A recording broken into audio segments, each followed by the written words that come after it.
I read it once. Good afternoon. I'm Ward 1 Councilmember Brianne Nadeau, Chair of the Committee on Public Works and Operations. Today is Tuesday, May 26, 2026. Nope, it's not. Today is Wednesday, June 3rd, 2026.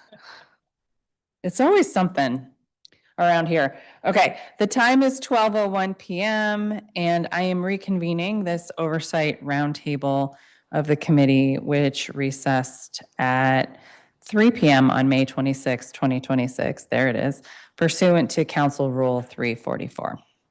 We're meeting in room 500 of the John A. Wilson Building and over Zoom. This hearing is also streaming on the council website and the committee's YouTube page, which you can access at briannenadeau.com/live. We're here to continue our discussion on the district's laws on ride-hailing, taxis, and other for-hire services, laws that are overdue for a refresh. Last week, we heard from over 24 expert witnesses who represented a cross-section of the passenger for-hire industry in DC, including taxi drivers, taxi companies, rider accessibility advocates, representatives from private vehicle for hire and autonomous vehicle companies, and other policy experts. Their testimony and answers to committee questions only reinforce the clear need for greater clarity in our laws. After more than a decade of a divided and uneven regulatory system, it's past time for us to ensure that the rules that govern vehicle for hire service in the district are made simpler and stronger in the interest of riders, operators, and companies seeking to operate here in full compliance with the law. Today, we'll hear from one final expert witness we did not get to include in last week's convening, and then finally hear from DFHV Director Jonathan Rogers. I'm very interested in learning more from the director and his team about how our current laws may impede their everyday mission of ensuring safety and fairness in the market and chart a path towards a better system. I know that the agency has spent a lot of time doing a deep dive into the code to make better sense of it all. All right. The page for this hearing on the council's hearing management system is still open for witnesses to submit written testimony. That goes for our panelists that participated last week, as well as other members of the public. You can also submit testimony by sending it to the committee staff at publicworks@dccouncil.gov. I'm now going to call our one remaining public witness up to the witness table now, Masood Medgalchi. Thank you for your help. So when you're ready, you're just going to push the button there until it turns red, and there you go. Good morning, Ms. Nadeau. Thank you for this opportunity to testify before you. I will go right to the my testimony. I will eventually give you a written testimony, which will have some redactions of this because of our board members basically picking up kids from school and everything. They don't really get time to come to one meeting so we can take votes. However, what I will give you as my testimony, I'm sure it's going to be 100% what they will sign on to eventually. But by our charter, I cannot do that until I get their votes. First of all, I want to thank the government for their choice in a director. For the first time since I've been in organized labor since 2009, we have someone in the position that cares, that has made himself accessible, that is a decent human being. We never had that in a what used to be a commissioner before we moved on to the agency and it went under the purview of the mayor. And his assistants, they've all been very forthcoming, very helpful. He's made himself available at taxi stands since we don't have meetings anymore. He's gone out of his way, I would say. And as an anecdote, one of the drivers told me we should send a letter of commendation 2 months ago. Then he said, no, I take that back because they'll probably get rid of him. That's the confidence they have in DC government. That's the truth. In your opening statements last week about being in the forefront of technology and bringing new ideas into this city, I heard echoes of what I used to hear from Mary Shea. That resulted in 8,000 cab drivers being reduced to today. I think we have between 16 to 1,800. Mr. Director has a better idea of what the exact number is. Those were lives that were destroyed. We had suicides that never got written up in the media. There were a couple of suicides back then. When you lose the roof over your family's head and food at the table, you don't have to necessarily be mourning your medallion that you lost, which we never had in this city. It was an open system, but you're not able to take care of your family. And that can get to a point where it will result in tragedy. I will go to a bunch of points because the time is limited. The questions you posed to other testifiers last week, one of them was about the city going to dispatch system with the cabs. If you're gonna follow that model, it would have to be integrated into the system so that it would not disrupt the hail on the street. We have the drivers on the street have divergent interests compared to everyone else, including the cab companies, in some ways. In some instances, they have actually convergence of interest. However, the drivers are the ones who pay for all these legislations that get passed. So when someone is from cab company owners is trying to push the dispatch system, when he actually opposed it several years ago, when we were begging the city to give us the Uber-like dispatch system, which they brought Triage Group in, they spent $400,000 and it went nowhere. And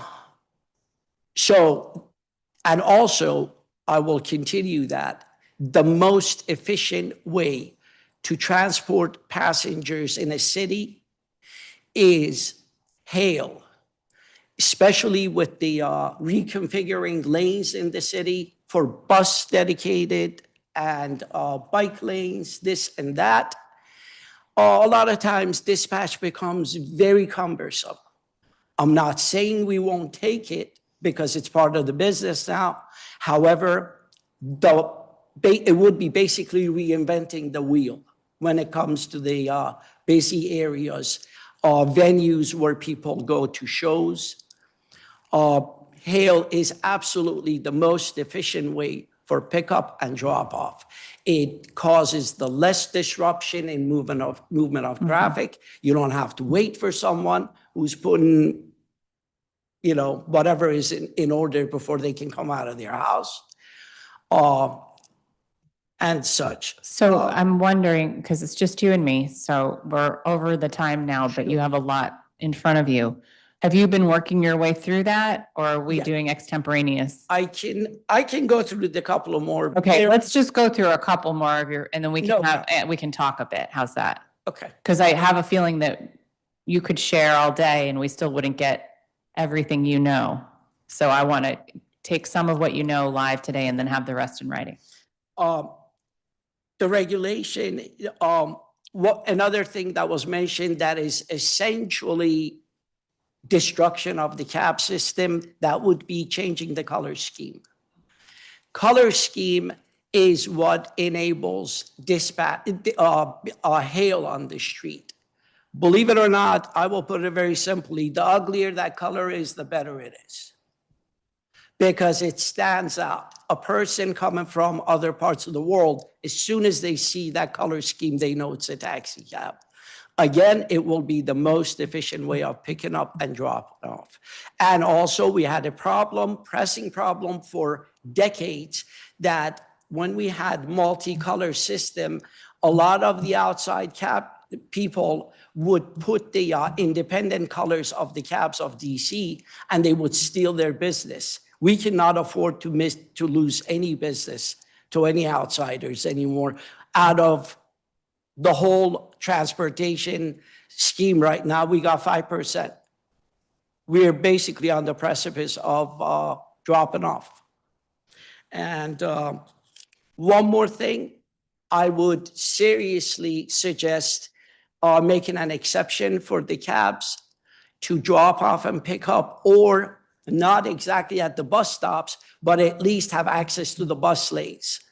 That exception was already in place when they came up with that model, and then they took it away. Thank you. Thank you. Okay, so let me ask you some questions. All right. Go ahead.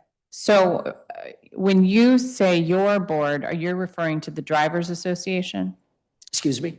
You referenced your board and Yes, being authorized yes. to speak. So that's the Drivers Association? Yes, it was registered at DCRA in September of 2017. It's called United DC Taxi Drivers Association. The president? I am the chair Okay, currently. very helpful. Thank you. Sure. And tell me more about your background in the industry. Do you drive also? I do some, Okay. yes. And how else are you involved in the agency now other than driving? With the industry other than driving? You mean as far as our association goes? Are you mainly doing advocacy at this point, or? I'm mainly advocating right now. However, we've been meeting with a couple of unions to affiliate with them. I've had numerous meetings with Teamsters. We came to a conclusion that they were dragging their feet because of the number of drivers. And they have a model with how many people are likely to join. They figure out the money that's going to be coming in compared to making their lawyers and everyone else advocates available to you. I am in talks with AFL-CIO right now, but that's still in the works. One of the things that we're trying to do to do this year is to really level the playing field. Thank you. Do you ever envision a time where taxi drivers and TNC drivers could unionize together? Well, I wonder if that's a rhetorical question. But right now, as you can understand, they felt like they got raided by everyone from outside the city. Not only that, I will urge you to listen to this part. I have hundreds of pictures of their cars coming from outside the tri-state area. This was when it was unlawful for them to do that. Yeah. They broke it constantly. They constantly break rules in order to plug the weaknesses in their business model. Once they push the cabs out is when they can make the profits they were projecting. Yeah, I guess my thinking is, can we come together? Well, I could see at some point. Yeah, I guess my thinking is more that the drivers have more in common than you'd think, given that the ones making the money are the companies. But yes, or one great thing about workers organizing is they do what they want, not what I want. So it's not up to me. I'm just asking the question. Okay, so why was that earlier law so disastrous for taxi drivers, in your view? Excuse me? Why was the law change so disastrous for taxi drivers, in your view? Why was the law changed in the way you mean? When we legalized TNCs. Or when the body, I was not yet a part of legalized. Your question, please state it again. What had been the biggest challenges? What was the most disastrous part for taxi drivers? It was basically being replaced by everyone else except the actual constituent members of the industry that had served this country, the city, faithfully for decades. Some of your best drivers dropped off right away. Some of the professional, especially I was with two other associations. I used to be a board member. DCPTDA was the oldest one, and also Dominion of Cab Drivers. We actually joined together at some point, when we were going to bring the lawsuit on DC government by Aiken Gump. And that lasted about 2 years eventually. We got few of the things we wanted, barely.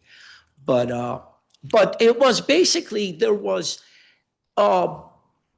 preference given to everyone but the people that were driving in the city. And what are the greatest disagreements between taxi companies and drivers? What are the biggest disagreements? Well, it's where their actually interests diverge. There are no disagreements. For the survival of one, they need the other one. The only thing that becomes an issue is when the companies try to push legislation or regulation in their advantage so they can get more from the drivers. Drivers have always ended up at the short end of the stick. Always. And they've been bleeding, really, all these years. And do you think there should be a requirement for all taxis to accept digital dispatch? Not a requirement, but I'm sure they will go in that direction whether they like it or not. Fair enough. If the business is up there. And how many of your trips when you're driving are street hail or from taxi stands as opposed to digital dispatch? Actually, if I'm driving not with my regular clientele, which is a huge section of my business, in downtown, on Capitol Hill, in areas where business people need to be transported to different office buildings, it has increased. It has increased. Which has street hail? Yes. Okay. Not only it has increased, you hear the sentiments constantly when they get in. They say, I wish we had the day when we could just raise our hand and there was a cab in front of me. So you feel like there's high demand for it downtown? In busy areas. Yeah. Yes. Venues also, excuse me if you were going to ask, the venues like Kennedy Center and stuff, Southwest, the waterfront, there is really mayhem every time a show lets out. When you are dispatching a specific car to you, it creates incredible traffic jams. If you have cabs in line, like I said, it's the most efficient way. First come, first serve. They're not disrupting the flow of traffic, nothing. Kennedy Center has brought in probably 7, 8 extra security people just to direct traffic out of there every night. They've changed their whole model of traffic, the way it used to move, very orderly into chaos. That's interesting. Do you find there's a difference between demand at metro accessible venues versus those that are a little more removed from metro rail? Do I feel there is a difference? No, actually, metro access has become an integral part of our business. The only thing that kept the drivers' head above water in some instances was the Transport DC metro access. I'm sorry, I meant actual access to metro. So for example, the Kennedy Center is a place that is harder to get to from metro rail. Right. Whereas like Nats Stadium, you can get right on the train. How do taxis consider those differences? Well, it would definitely be an advantage for the drivers to move people to the metro stations. We have actually a list we've made of where we want taxi stands. One of them is metro stations. I have a long list because the director had asked me several months ago. So do you think we should have more taxi stands? Yes, okay. Definitely. Yeah. And we have the suggestions of where. We've actually made a list. I didn't turn it in for a simple reason because of reconfiguration of all these street lanes. I don't know where it's going to be possible. You're going to have to make an effort. I know some of it won't be possible. But I think you're making a point earlier that it's sort of interdependent, all these different modes of transportation. I was thinking about last week because I went to the Bruce Springsteen concert, which was very exciting for me personally because I've Right. never been. Me- In any case, that's Nats Stadium and there's a metro right there, but I was a little afraid to get on metro because there were so many people. Yeah. But I also couldn't get a taxi. Well, we had taxi stand there that it had 8 cabs that could sit there. Yeah. That's one of the ones that we had spoken to Mr. Director. Yeah. That behind on Jefferson Street, behind the Air and Space Museum, those are essential taxi stands that were actually removed. I couldn't figure out for the life of me why they would do that. When there was a taxi stand, people had gotten used to it. As soon as they came out Half Street, They would go right next in. the red cars, they would actually cross the street. Yeah. Orderly going. And then the taxis know to be there when that first 8 goes. Yeah, that makes sense. Don't worry, we did get a bus eventually. I made it home, but it was a pretty late night for someone my age. So, Yeah. okay. All right. So you had very strong feelings about the colors being very strong. Okay. To be honest, Yeah. I will say this is not a threat. If you change the color, I will file a lawsuit. Okay. That's pretty strong. And it sounds like a It threat. is. But it's not against me. That's what the government lawyers are here for. It will be against the city. Okay. So I understand the sentiment around wanting to be distinctive and recognizable. Are there other ways to do that, say through a very prominent roof magnet or something like that? It could, however, it would become impractical for the drivers. A lot of them live in apartment buildings that they don't allow big insignia like that. Where are they gonna put it? Even if it's magnet. The trunk? I'm sorry? Their trunk? Well, you could, but the thing is, Yeah. it's cumbersome. Yeah, fair enough. Okay. But don't you think it's pretty inconvenient to have to repaint a car? Not at all, ma'am. Okay. This was brought up by one of the company owners. His name will be left aside. I don't want to drop names. I had a conversation with him. He brought up the cliche, I want the drivers to be able to take their dome light off the car and go to church on Sunday. I said, first of all, I'm an atheist. I don't go to church or anything else for that matter.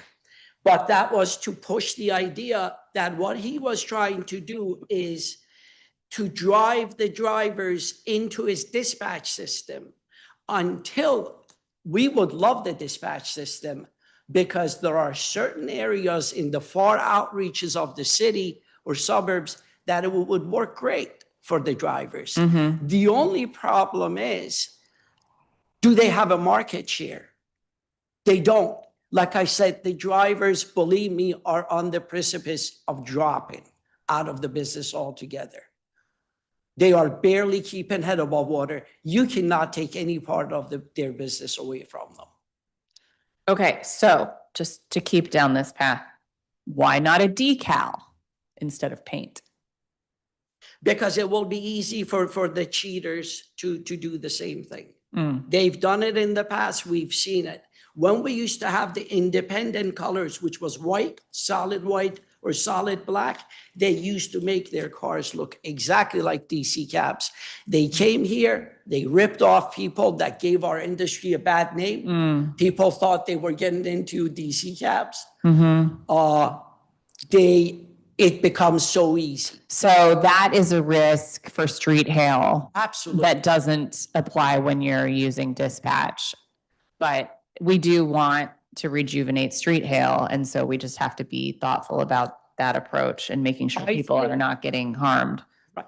I think actually street hail will come back as the problems of dispatch in a city start surfacing more and more. Yeah. They already are. If you send someone for a ride along in a cab, you will really get a good feel for it, all the problems they deal with. Noted. Maybe the director will take me out one day when he's working. Okay, I actually, was wondering if he was working the night of the Springsteen concert. We almost gave him a call. Okay, so I'm not joking, someone did suggest that. All right, so what do you think about, we're trying to bring more electric vehicles and wheelchair accessible vehicles into the industry. What do you think about making some exceptions for those vehicles in terms of paint color to get them in? As long as they look different from the DC cabs, I have no problem with it. If I had my way, I don't think there is enough room for anyone to come into this business. It's already overburdened. That became pretty obvious when Uber and Lyft came here. Everyone is trying to supplement their income on the back of people that were putting a roof over their family's head and food at the table. Yeah. Now you want to bring Waymo in. I don't know if those decisions have already been made. I think it has been, I can tell. However, you should make it limited. Disrupting people's families' lives is not a good thing. They have already suffered for going on 16, 17 years. Yeah. They've had enough. I mean, I do have concerns about the autonomous vehicles. It turns out it is not the jurisdiction of this committee to determine whether or how they will enter the market, but we have options to weigh in other ways, so we will try to do that. I think we have a challenge before us because with the taxis in particular, with street hail, with trying to build the fleet in a way that meets the demands of today with electric and the, the scarcity of wheelchair accessible vehicles. I mean, it's a chicken or egg thing, right? Yes. We need to create the demand, but we also need to meet the demand. And the reason people aren't calling taxis is because they pull up the Curb app and there's nobody available, and then they have to flip over to Uber or Lyft, or, so it's a challenging moment. Sure. And so the goal here in leveling the playing field a bit is to solve that. I think if I may, I have a point about that. As far as handicap accessible cars, they are absolutely necessary. This is part of the citizenship of every city, and they have every right to get access to transportation. I think it's more of a municipal problem, because when you overburden an entrepreneur, eventually he's going to break. Mm-hmm. There were companies that were pushed out of business because of the investment they made in WAVs and didn't even get the business. Mm-hmm. Eventually, the driver said, if I'm going to pay more for rent because it's a higher valued vehicle and not get the business, 2 and 2 become 3.5. Mm-hmm. Mm-hmm. Mm-hmm. Okay, so why do you think people still go through steps to be licensed as a taxi driver as opposed to driving for a ride-hail platform like Uber or Lyft? Oh, because I call it modern day slavery. You lose your total independence like you have in a taxi, which was the most attractive feature of that business. Mm-hmm. Everyone that was coming to Uber and Lyft thought they were going to get that, except their algorithm doesn't allow you to take long breaks. You are driving people and getting a very small share of your work. What was touted to be 20-80% is at 48-52% now for corporation. It's modern day slavery. Who wants to do that? They have to put average of over 50,000 miles a year in order to really become viable for their for their income to be viable to support a family. In 3 years, you have to change your car again. And is that do you think that's a symptom of the way that the companies operate? So with taxis, we have a highly price regulated industry in addition to all the other regulations, right? And that creates stability for the drivers and the companies. The volatility on the other side of the market, I think, is part and parcel of it being unregulated from a pricing perspective, right? Right. Like they can do whatever they want, basically. Yeah. That is. And it's about their big profits. It's the bottom line. It's corporate America. They didn't come here to hug anyone. They're here for what you have in your. They also didn't come here with any answers last week, if you were paying attention. Right. They basically, their quarterly report is the most important thing to them, just like the rest of the corporate world. They have no concerns about having a good reputation. I mean, they will do it on the surface to get market share, but in reality, when they're operating, the drivers are relegated to the end of the back of the line. Their concern, their drivers' concerns, their well-being is the last thing on the mind of the corporation. That's why they want to stay unregulated. Unregulated is where they get to do whatever they want, including not allowing drivers to organize, as we know.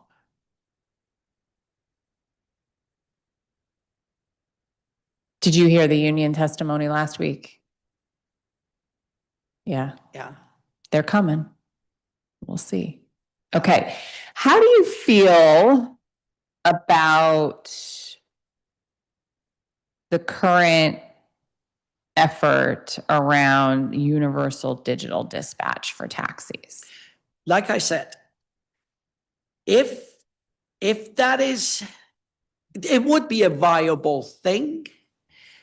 Again, I would push the point that it would have to be integrated around flagging cabs. Okay. The street hail is the most efficient way to transport people in short distances in the city. 90% of the people who are regular cab takers, rather than someone that wants to go see a show and he lives in Gaithersburg. You basically sacrifice some things, but it's in favor of the majority. And the majority, street hail cannot be replaced by anything in this world. It is reinventing the wheel. As long as they can do that, integrate the dispatch into the whole ecosystem. And into the ecosystem, thank you. And eventually, if they get an upper hand, the drivers will go in that direction anyway. No one's been able to answer this question so far, but I feel like you're going to have an idea here. So I keep asking, why do we think street hailing is increasing again? It's on the rise. And I wonder if you're going to say, that's where it always used to be, and so it's finally coming back. That's where the demand is. No. Again, it's the natural problems of dispatch that are surfacing, and people are creatures of habit. It takes a long time for them to break their habits. For a great while, it became, I'm taking Uber. It's chic. It's cute. Bottom line, now they're seeing all the problems that we were warning everyone about, that this is not the most efficient way to travel in a city, in a busy city, where there is traffic, when people are getting out of Capital One. And did you want to call it MCI? MCI, Verizon, they all went through my mind. Thank you. You're welcome. But people stand there. I am not exaggerating. We've gone around the blocks, drop people off, come back, and I'm seeing the same person staring at his phone or her phone. Unfortunately, it takes a while for people to finally click, this is not working. Those problems are surfacing. When they close the streets to move the traffic out of that area, your Uber and Lyft cannot get there. Waymo won't be able to get there. It doesn't really matter what it is, but you can locate the first cab in front of you, hop in it. All right, what do you think are the most significant barriers to entry for taxi drivers now? Really not having enough income in it. That's the main concern. They would be flocking into this business like they did by hook or crook for years. Any way they could, any way they could. Like I said, they went as far as faking their paint job on their car and everything to come in. Yeah. This was the second best market in the United States for taxi. Any issues in your mind with the steps it takes to get licensed as a taxi driver? I think it should be stringent because reputation of the industry is on the line. There used to be a 7% passing the test back in the old days. It was that difficult, but it ensured the drivers knew what they were doing, where they were going. As unfortunately corruption seeped into DC Cab Commission with Mr. Stokes, Mr. Novell, and they started selling licenses. Highly illegal. Actually, when Mr. Stokes got caught, he in the court, first of all, he had been caught under an FBI sting operation rather than DC going after him. So this all came to view in the court, and he basically, when they asked him, how many licenses do you think you have sold? He didn't quite have an idea. And the prosecutor said, can you show us? And he was going by his hand to show how thick the number of licenses he had sold would be. That gives the city bad reputation, it gives the industry bad reputation, and also makes the person that paid that bribe to quickly get his investment back, which means he's going to break the rules. He's going to rip off people, and he got a license that he's not even sure if it's going to be good until that person gets caught. So he's trying to quickly get his investment back. That was one of the biggest problems before all this shared ride and everything came along. All right. So do you think our current fares are sufficient for taxi drivers to earn a living? They have actually gone up drastically, which was wonderful shared ride that caused it. We didn't used to get increases in our fares going on years upon years, and everyone was happy with the system they were working in. The fact that the drivers couldn't make a living anymore with the few rides they had per day, they had to raise the fares. So what the millennials came to the city thinking they were going to get Rolls-Royce rides for bus fare. They not only didn't achieve that, but the prices went up on them. I hate to say that because when you talk about generations, sorry, but it was. Can affirm. I'm here to just state facts. Understood. I don't like to do it. No, good. No one's offended up here. It's all good. All right. Okay, here's one, related. So there are a lot of TNC drivers that are not just supplementing their income, but trying to make a full living. Would you say those people should consider going through the steps to become a licensed taxi driver? I bet you they will. Yeah. I bet you. But you'd recommend it? I won't recommend it until we have a fair market share. Unfortunately, this is another problem. Let me state this. I brought this up before the city council numerous times. When Ms. Shea used to sit and grin, and I think she thought she found it to be funny, number of cabs in a city are measured by the format for it is number of cabs per 1,000 people. We did an average of major cities in the world, and we came up with an average of 1.6 to 2 cabs per 1,000 people in most major cities. As the goal or the current? Is what was put in place. Okay.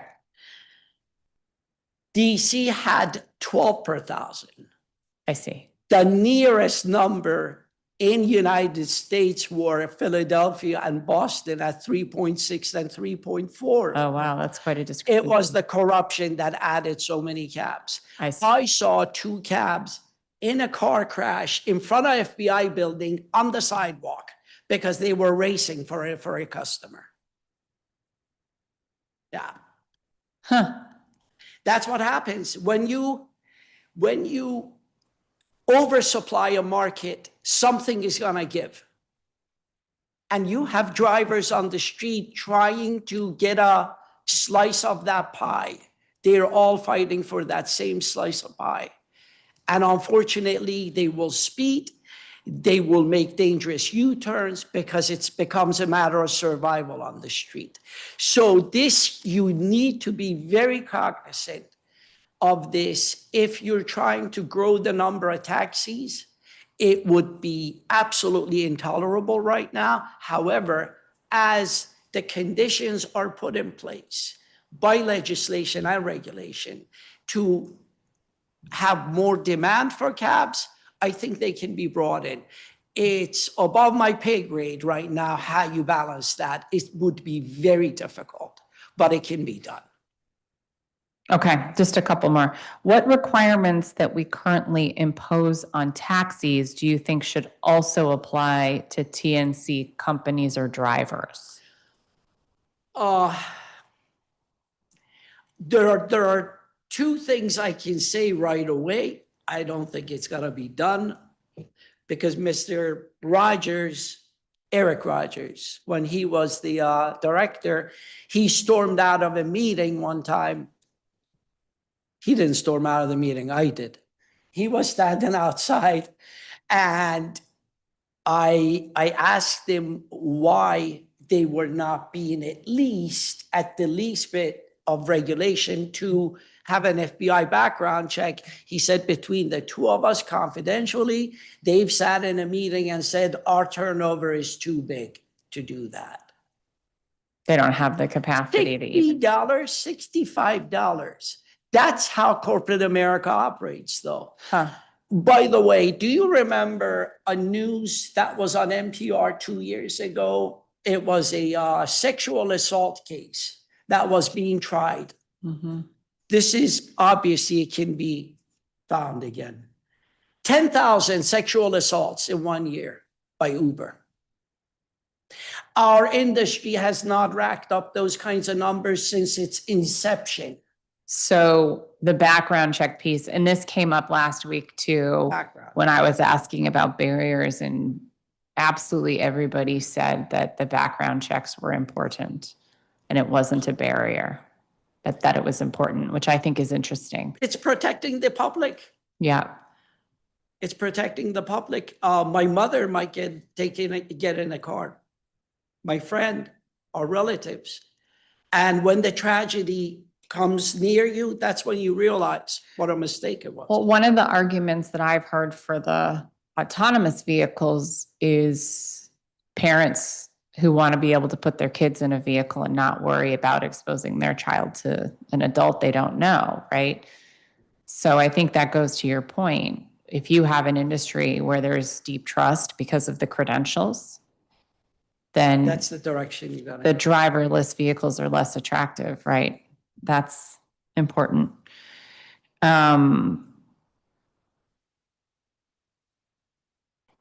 So it sounds like you're advocating for increasing demand for taxis, but not necessarily increasing supply of drivers. Does that sound accurate? Absolutely. Yeah. Okay. Only marketplace should determine that as the numbers truly become salient. Mm-hmm. And like I said, it's going to be a very difficult balancing act don't flood the streets with them because the drivers have suffered enough. There is really no room for anyone to come in right now. But as the demand grows by dispatch and hail or concurrently, we will be able to figure out how many people can come in. As of several years ago, it was right before COVID, the numbers were for every 300 extra cabs on the street, you would lose one fare per day. But the numbers have changed since then. I would have to sit down and actually calculate the number of drivers. Actually, nowadays, we have a lot better stats because they have all the data at their fingertips. They'll be able to tell when the cabs are needed. But to clarify, I don't think that you're suggesting that the government determine how many drivers there should be. I do, absolutely. You do believe the I government do, should determine yeah. the number of drivers? Yes. Okay. That's what Medallion was all about. I was wondering if you were Regulating gonna, the number if anyone was gonna use the M word today. Okay.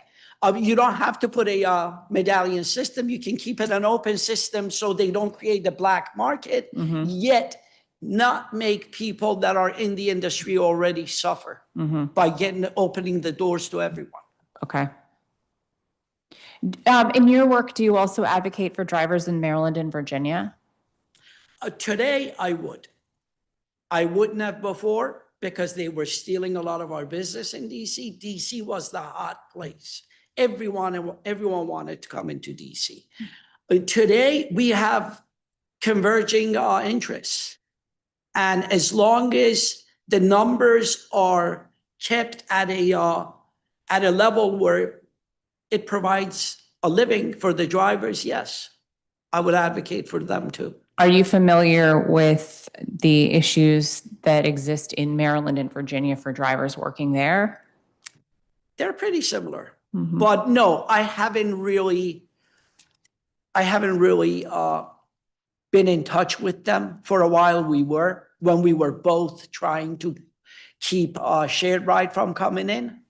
We actually became more involved together. Convergence of interests will do that. Understood. Thank you. Thank you. I appreciate it very much. Absolutely.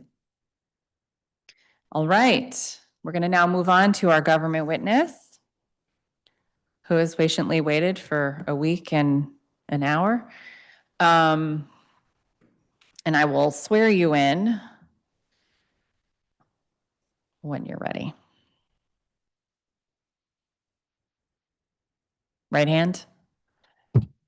Do you swear or affirm under penalty of perjury the testimony you're about to give to the Committee on Public Works and Operations is the truth, the whole truth, and nothing but the truth? I do. Fantastic. You may begin when you're ready. Good afternoon, Councilmember Nadeau, members of the committee and staff. I am Jonathan Rogers, Director of the Department of For-Hire Vehicles, also known as DFHV. As always, I am happy to appear before you today for what I hope will be a thought-provoking conversation about the state of for-hire transportation in the district. As we strive to improve the experience of passengers, customers, drivers, and businesses, we aim to facilitate mobility and access to goods that are as safe, affordable, and accessible as possible. I'd like to set the stage with some brief history. So at least in Europe, taxis first appeared in the 1600s, powered by horses. And it was either the French term hackney, referring to those working horses, or the borough of London, Hackney, where such horses resided, that gave rise to the term hackney carriage. And this is why in 2026, if you read Title 31 of the DCMR or speak with a taxi driver, you will find terms like hack office, hack inspector, or getting hacked up. And so for me, this signals that it is time to update our regulatory framework. While little has fundamentally changed in this industry for hundreds of years, as you noted, around 2010, smartphone technology opened the door for enormous shifts in for-hire transportation. 2 years later, the DC Council amended the law to allow for what we now know as ride sharing. And 2 years after that, the DC Taxi Cab Commission became DFHV. While we are apparently on the verge of yet another revolutionary change as the task of driving is becoming automated, it is prudent to examine the current regulatory landscape. In order to do so, I will illustrate the exact activities DFHV currently regulates. I'll describe the current composition of the industry and recommend potential approaches to improve our system for all stakeholders. If you direct your attention to the first slide in our presentation, you will see what kind of passenger transportation falls within DFHV's purview. And this doesn't speculate on driverless activity or delivery services, which will also have manual and autonomous versions. So first of all, you can probably see this table is very complicated because we have created complex definitions that overemphasize the traits of vehicles instead of services. So multiple categories of service can occur using the same vehicle. A black car can perform regular rideshare trips and also luxury trips as a limousine. Each activity must use a different fare structure. Meanwhile, there are services and vehicles that are curiously absent, such as water taxis or pedicabs. The district will probably never see air taxis, but my point is that the framework should focus on the services before, Why not? I think, maybe I shouldn't say that, maybe. Jetson's lied to us. Sorry, carry on. But yeah, the point is that the framework should focus on the services before the form factor. Likewise, definitions of for-hire service should be forward-thinking and broad enough to not leave rogue operators unregulated. The price of these services is certainly not the factor that determines whether or not regulation is required. There are myriad rules referenced in this table, but the most important distinctions among passenger services are the allowable fare structure, certain operational limitations, and particular vehicle requirements. I will elaborate further, but in short, taxis must use the approved metered rate and are the only vehicles that can street hail. Taxis and luxury vehicles have required colors. Taxi and limo drivers have the highest bar for licensing. Private rideshare or transportation network companies, TNCs, are free to calculate their own fare structures, have lesser driver requirements, and have no required colors. Taxis have specific requirements for wheelchair service and zero emissions vehicles. Rideshare companies have very little required in this regard. So to look at the industry broadly, what do these rules mean for passengers, drivers, and businesses? Turning to our second slide, you'll see the result of more than a decade of growth for the private side and a decade of decline on the public side. Companies like Uber and Lyft have captured 86 to 96% of trips in the district, compared to about 4% for taxis. And we suspect an unlicensed operator performs up to 10% of the private trips. But on average, taxis provide more affordable transportation, a disproportionately higher share of accessible service, and more reliable employment for drivers. As much as our region benefits from taxi service, whether it be trips from airports to hotels or public transportation programs, our taxi drivers and vehicles are aging. The average taxi driver is 62 years of age and likely increasingly driving part-time. 70% of taxi drivers own their own vehicles, which on average are 11 years old with high mileage. New driver recruitment is already a pressing challenge, and transitioning to new vehicles and more rental fleet will be pivotal. A bright spot throughout the industry is roadway safety. Despite traveling vastly more miles than the average driver, our professional drivers have a strong safety record in the district. Recently, DFHV analysis showed 0 fatal crashes involving taxis from 2020 to 2025. There was, I believe, actually 2 fatal crashes involving a rideshare vehicle during the same time period, only one that MPD investigated because of the location of the crash. But to put it in context, that's out of 225 million for-hire trips that occurred during that time frame. To look at taxis specifically, DFHV has completed a draft comprehensive update to Title 31 of the DC municipal regulations, which will be published after now 2 weeks ago, proposed regulations for carriers for hire are finalized. Our Title 31 update will first remove outdated and obsolete information, and then in a follow-up rulemaking, we'll seek to more fundamentally change the regulations there. As for-hire service has evolved, our regulations have not kept pace, and attempts at updating have resulted in a patchwork that does not foster the outcomes we collectively desire. The organizational units for taxis must be simplified. The current system allows taxi companies, associations, and several independent driver variations, all with different requirements, including accessibility. Fleet-based requirements apply to some units, but not others, regardless of their fleet size. Companies are granted certain privileges that associations are not, such as grant eligibility and the ability to operate a taxi meter system. Company or association ownership of vehicles is difficult to quantify and can hinge on clerical processes related to vehicle titling. Most taxi drivers own their own vehicles, yet companies are responsible for fleet-based requirements instead of performance-based outcomes. And at the driver level, laws make becoming licensed and registering a vehicle costly and slow. Drivers must interact with at least DFHV, DMV, and OCFO. Some rules for drivers are confusing. For a street hail, when on duty, a driver cannot request the trip destination from a passenger as a condition for offering service. But for a dispatch trip, drivers are free to accept or reject trips as they please. Some taxi companies offer dispatch and others do not. Some offer their own digital dispatch systems akin to ride-sharing companies, while others integrate digital dispatch into their meter system. Innovations like this are welcome, but today they trigger different sets of requirements, different mandatory fare structures, and different taxes or fees. A labyrinth of prescriptive policies does not help taxis adapt to passenger demands. On the private side, rideshare companies operate under very sparse regulations. The advantage to doing so is frictionless driver recruitment and a simple yet opaque pricing structure. The downsides include no mandated accessible service, no mandated transition to zero emissions fleet, lenient driver requirements, minimal reporting requirements, such that DFHV is unable to detect inequitable service or oversaturation, discrimination, or other negative externalities. Rideshare companies do not provide DFHV with information about individual drivers or their vehicles. If a rideshare vehicle has a history of speeding violations, we are unable to detect it. While neither taxis nor rideshare companies employ their drivers, rideshare companies uniquely generate complaints about driver pay and treatment. So to touch on some recommendations for improvement, our mission is safety, accessibility, and affordability.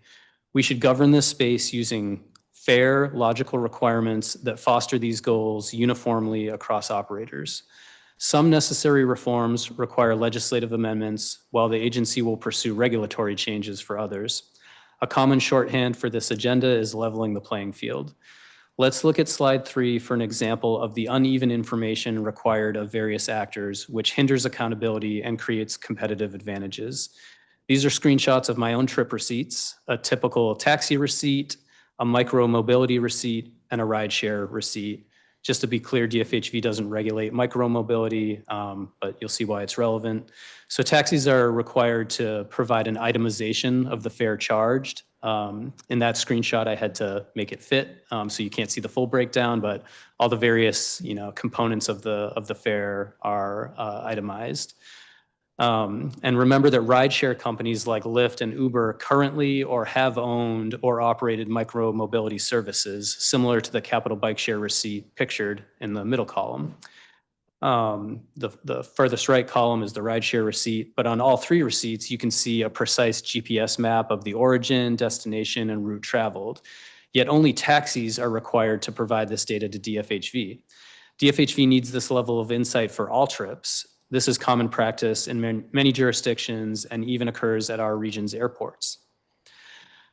The line between digital dispatch service and metered taxi trips is becoming blurred as taxi companies continue to participate in both services. The distinction between the two is no longer meaningful. A single surcharge or fee should apply to all trips, likely a flat rate or one that is tied to trip distance, not trip price. A single passenger fare structure should apply to all trips. Upfront pricing estimates should be required of all trips. Some form of dispatch should be available for all trips. Refusal to haul should be detectable and unlawful for all trips. One requirement for vehicle registration, color, or trade dress should apply to all trips. One performance standard for accessible service should apply to all trips. One driver licensing standard should apply to all trips. One clean hands standard should apply to all trips. One deadline for zero emission vehicle transition should apply to all trips. Driver pay and affordability for passengers are also important subjects, but they should be decoupled in an optimal fare structure. Today, the normal taxi metered rate includes a minimum $4.50 base fare, which includes the DFHV 50-cent surcharge.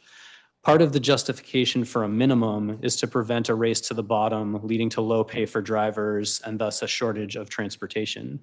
However, we should not artificially inflate the cost of trips for passengers.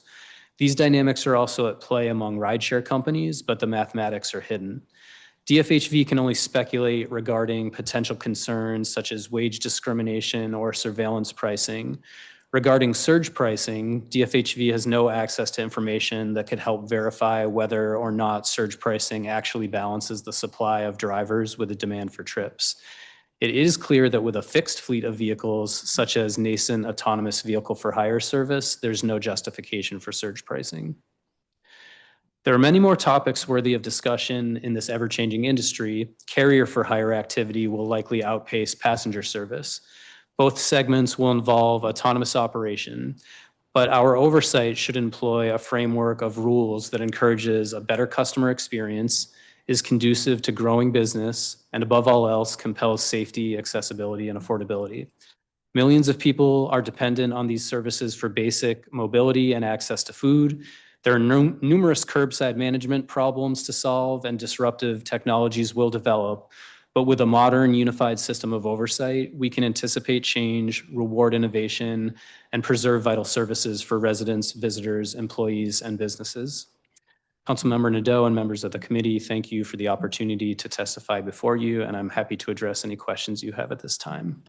Thanks so much.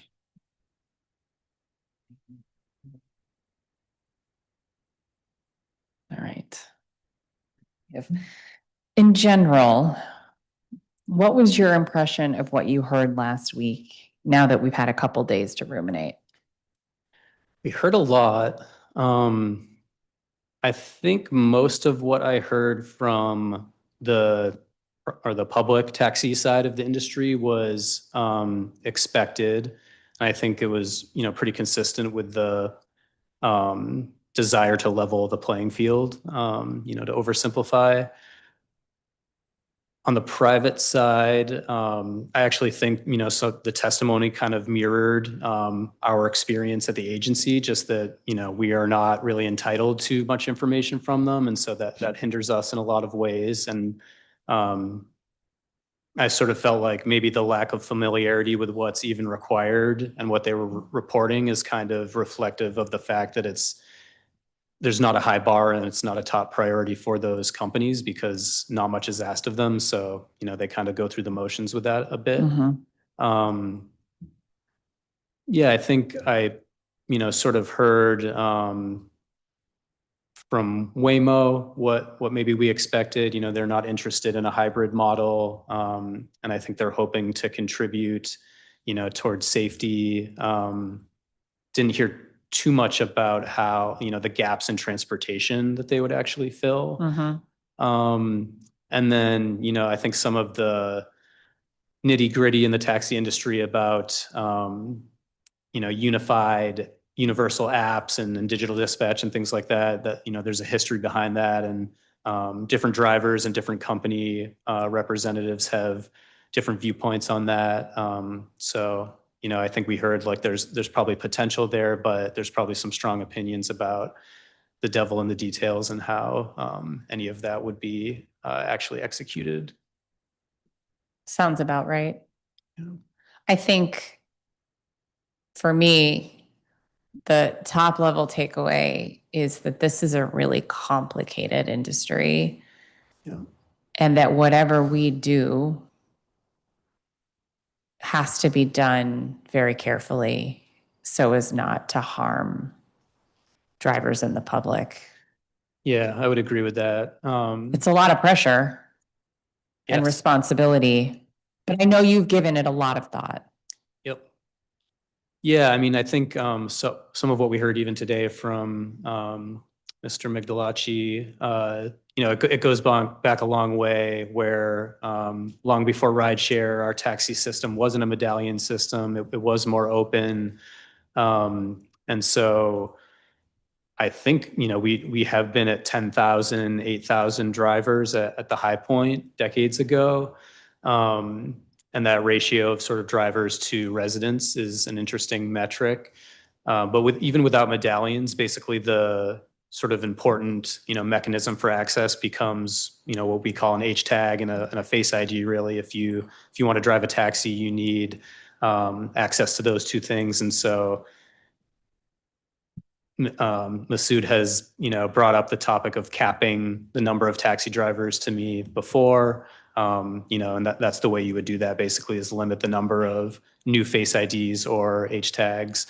When I think about that topic though, like I said in my testimony, I'm worried about the future of these taxi companies in terms of attrition and, an aging workforce that does do a lot of part-time work. And so we do have to have, a recruitment plan Yeah.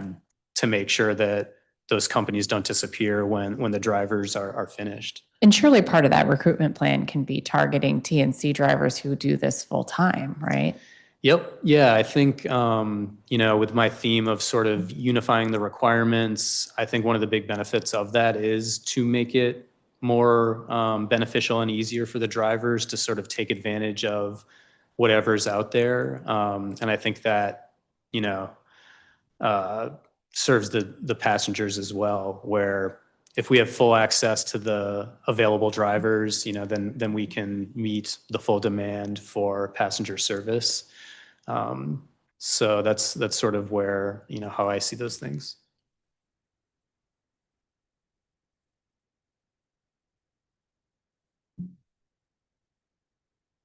Now, what do you think about the case made by Mr. McAlchie that he had a divergent opinion about the color? Yes. I think there's only a couple camps, I think, are like schools of thought on the topic. So he's not alone. There's definitely a group of drivers, which I think I concluded once that might have a correlation to people who frequent taxi stands or like Union Station or the airport more, that they really see the benefit of the color scheme in order to differentiate and sort of make it hard to imitate a taxi.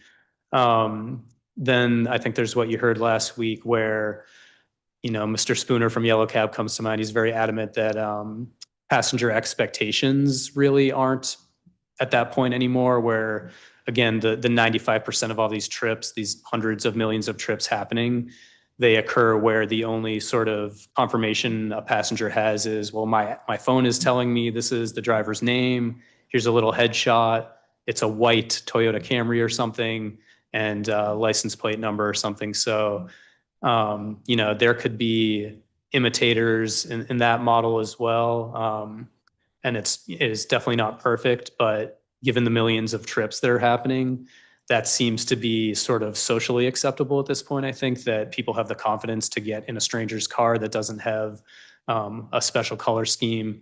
And then I often think too about, we're really in the minority of cities that require it. You can picture the Manhattan yellow color scheme, but most other major cities just don't require it the way we didn't used to. So I place a lot of emphasis on the dome light, and especially the modern dome light, which I think is less intrusive. It is magnetic, and it's more capable of providing passengers with kind of customized information. We've even dabbled a bit in that in recent years, where if you did use digital dispatch to get your taxi, the dome light can display, a color and a shape that is sort of your code word or even your name, if you're not worried about your privacy as much, I guess. So I do think there are tools to combat any like fraudulent, taxi imitators. And the color scheme really isn't a cure-all for that at the moment too. Like right now it's required when you get your taxi registered, but you've probably seen decommissioned taxis out there that still have that color scheme. And so, they could obviously attempt easily to imitate a taxi with, like, we can't sort of force them, once they're gone, we can't force them to remove that old color scheme. So it's definitely not perfect, but really the big thing I'm told by, I think, the overwhelming majority of drivers is it's costly. It's actually preventing them from entering a newer vehicle in the fleet that they might have access to. It can cost up to $2,000. There's sanding off paint. There's an environmental impact, but it's just one more cost that these struggling drivers are dealing with. And I think one more barrier to any of these new drivers we were just talking about that we hope enter the industry. Maybe they rent a vehicle, maybe they have access to one, but if they do have access to one, it's a pretty tall ask to say, okay, all you have to do is get your Face ID and paint your car red and silver. That, again, that does cause problems for some drivers that, they live in Virginia. There's some sort of HOA or like residential rules around parking, and they're treated as a commercial vehicle. And, the color scheme actually causes some problems in that regard too. So. Any other thoughts on vehicle standards we might want to change or update? I mean, my highest level thought is that we need one standard, that applies to all vehicles. I probably beat that into the ground earlier, but it doesn't make sense to me that taxis have one inspection process and set of standards that are pretty much non-existent for the private side. All of our taxis do have to go through the DC DMV, and that's obviously not the case for an Uber driver's vehicle that's registered in Maryland, but it's registered somewhere. Our DMV process, and this is kind of the standard for the Uber vehicle outside of whatever internal rules they have about if it can only be 5 years old or mileage or something. But our DMV process is really checking on emissions and kind of, any other like blatant problems, like your headlights don't even work or something like that. So that's not the highest safety standard. And on the flip side, the things that DFHV looks at, like our officers, our vehicle inspection officers, VIOs, they're checking on those things more than once or even every 2 years, which is the registration requirement. They're out in the field. They're checking some of those basics. Do your taillights and brake lights work? But also, I think issues like insurance coverage, which a lot of the rental taxi drivers, they actually renew that weekly. So if that were something that were only verified once a year, that'd be problematic. The VIO inspections are kind of random and unannounced, whereas maybe you perform better on your annual DMV checkup when that's scheduled and you can get things in order. But we think checking in more often than that is justified. But point being, there are two separate standards for the private vehicles and the public. Okay. Is that answer also somewhat in response to the testimony we heard last week about the inspections happening so frequently on the road? Yeah. Okay. I've done my fair share of ride-alongs. I've never been inspected myself as a driver. I usually tell drivers that you get inspected more often because you have more rules to follow. So for a rideshare company, there are a lot of basic things a VIO could find issue with, but they're similar to what would apply to your own personal car, really, other than, do you have trade dress? Can you verify that you're the right driver using this app? You're using a registered app, proof of insurance and registration. How long does an inspection like that tend to take? They're not lengthy, I don't think. And often, our VIOs don't interfere when there's passenger service if they can help it. So it's often at locations like a taxi stand or Union Station or something where, they're already waiting. So if you're going to those places, you're more likely to get an inspection, actually. Probably. Yeah. But we do have all this in our Salesforce system, so the VIOs can see the last time this driver was inspected. They really try to not, overburden or do redundant inspections, but there are some things that need to be checked more than once a year. So that's really where we're coming from. And I think usually, there's a strong rapport between the taxi drivers and our officers. So warnings are more common than citations. If there are citations, often if it's remedied and the driver, has the opportunity to contest it with OAH, the officer will kind of drop their, objection and it'll be voided. So, we try to be fair and kind of reasonable with all of that. Okay.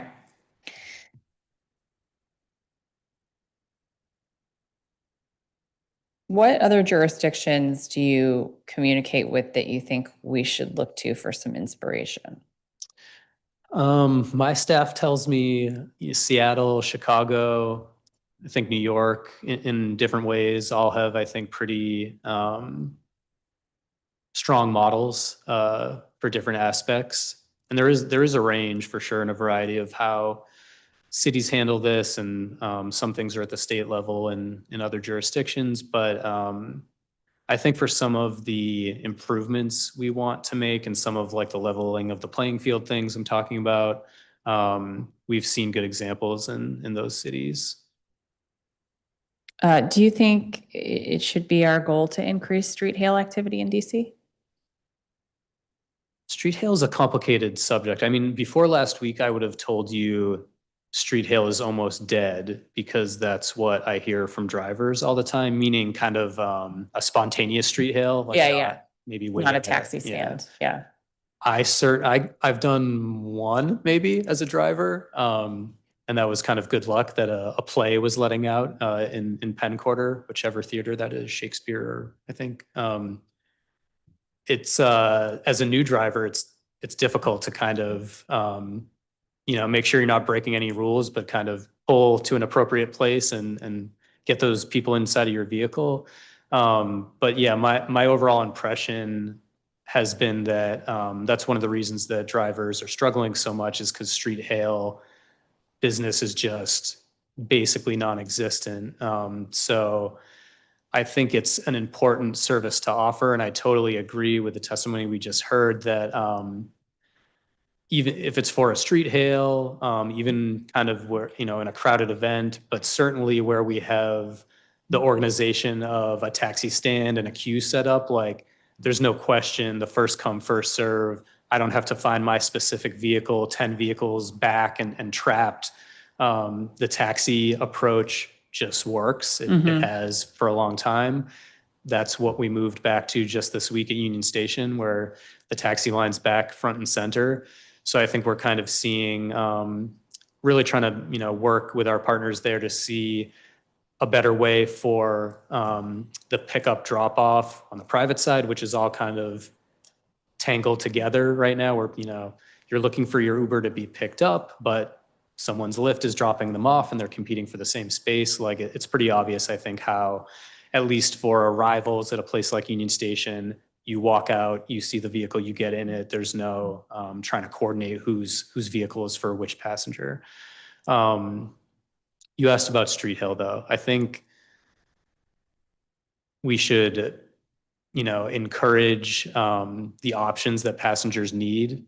And I think it's been a decade since decade plus since ride sharing shown up. So people may have forgotten how convenient street hailing can be. You're not going to get into the wrong Lyft when you're street hailing a taxi. It's just the taxi that you're getting into. And then I think kind of connects for me to the question around like licensing and face IDs and background checks. And if there's something unique about street hailing that really necessitates the certainty that may come with a face ID and like that higher level of background checks, or if that's pretty much what's happening in a rideshare vehicle right now anyway for these, hundreds of millions of trips. It's not technically a street hail, but there's pretty minimal information you're getting on your phone about the vehicle you're about to get into, and people get into the wrong Uber all the time, or don't really check carefully. So Yeah, I'm sure there's arguments to be made either way about whether how unique street hailing is and like what requirements should go along with that. And if there's a reason only taxis should still do that versus if everyone's competing on a level playing field, then why wouldn't they all be able to sort of function the same way and offer the same kinds of trips? So I can't say that I know what if we did have that and any vehicle for hire could charge what they want and they could do street hails or phone based or old school dispatch. What all the outcomes of that would be. But my instinct is something closer to that end would be better for everyone than kind of this bifurcated system we have now. Do you have data on how often street hailing is happening? Somebody might have to whisper in my ear, but I mean, so on the taxi side, we can see every single trip. I believe we do have some insight into, if it was a dispatch trip. Definitely, if it was digital dispatch, we could see that. But just you might not have data on whether it's a taxi stand or not, but you would know where the trip originated, right? We can see where it started. Yeah. So if the dot on the map was in the Union Station queue, like, yeah, that was a taxi stand trip versus maybe it might be a little less clear if a trip was near a hotel, was it at the taxi stand at the hotel or not? But I think we have, like 6 decimal places of precision on the GPS of all those trips. And we've actually been, doing a lot of interesting enforcement now where we can detect, any funny business with the taxis because we have that level of insight. But I can confirm about if we, have that easily differentiated the street hails versus non.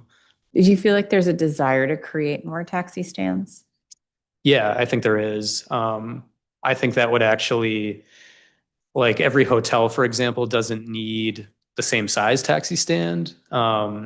But there are plenty of hotels that don't have them. And I think I see plenty of drivers. That's where we usually go for our meetups, and they'll tell me I've been here since 5 a.m. and I haven't gotten a trip yet. And there's 5 taxis sitting there. So to spread that out, like, most taxis, or most hotels, there are people who would take advantage of the taxi that's sitting there waiting for them.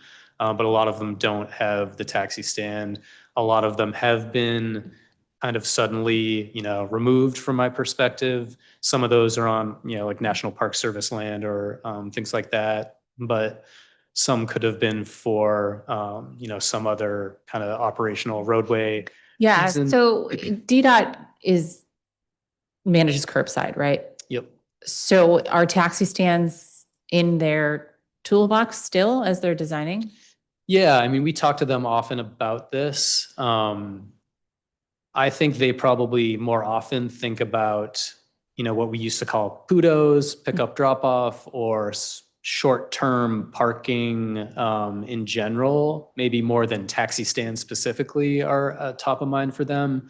But that's who we, have to work hand in hand with about like, could we add a taxi stand here? We do have, a GPS layer or GIS layer of all the current taxi stands. And I think that kind of gets into another thing we'd really like to see from the private side is just that same approach using the geofencing technology where sure there could be a physical sign, but we could be doing a lot with the digital version of the curbside management. And even if it's not reserved space for that activity, just like prohibiting things like here's all the bus stops. So in Uber's app, it shouldn't even be possible to have your pickup location in a bus stop because we don't want that. So a lot we could do there. But yeah, I think I have it on my to-do list to be more proactive with DDOT about where we could expand taxi stands. I think there are plenty of locations that don't have any other conflicting use, where the roadway is not drowning in congestion and yeah, or maybe certain uses that are time bound, like, Mhm. Commercial parking zone flips to taxi stand on 18th Street after a certain time at night, something like that. Yeah, I think that a good example of that is probably where we have rush hour restrictions on parking. Rush hour might be a good time for taxi demand as well, but if we want to keep that clear for throughput, maybe after rush hour, it's not long-term parking for personal vehicles next to a hotel. Maybe it should be a taxi stand. So I think there are opportunities.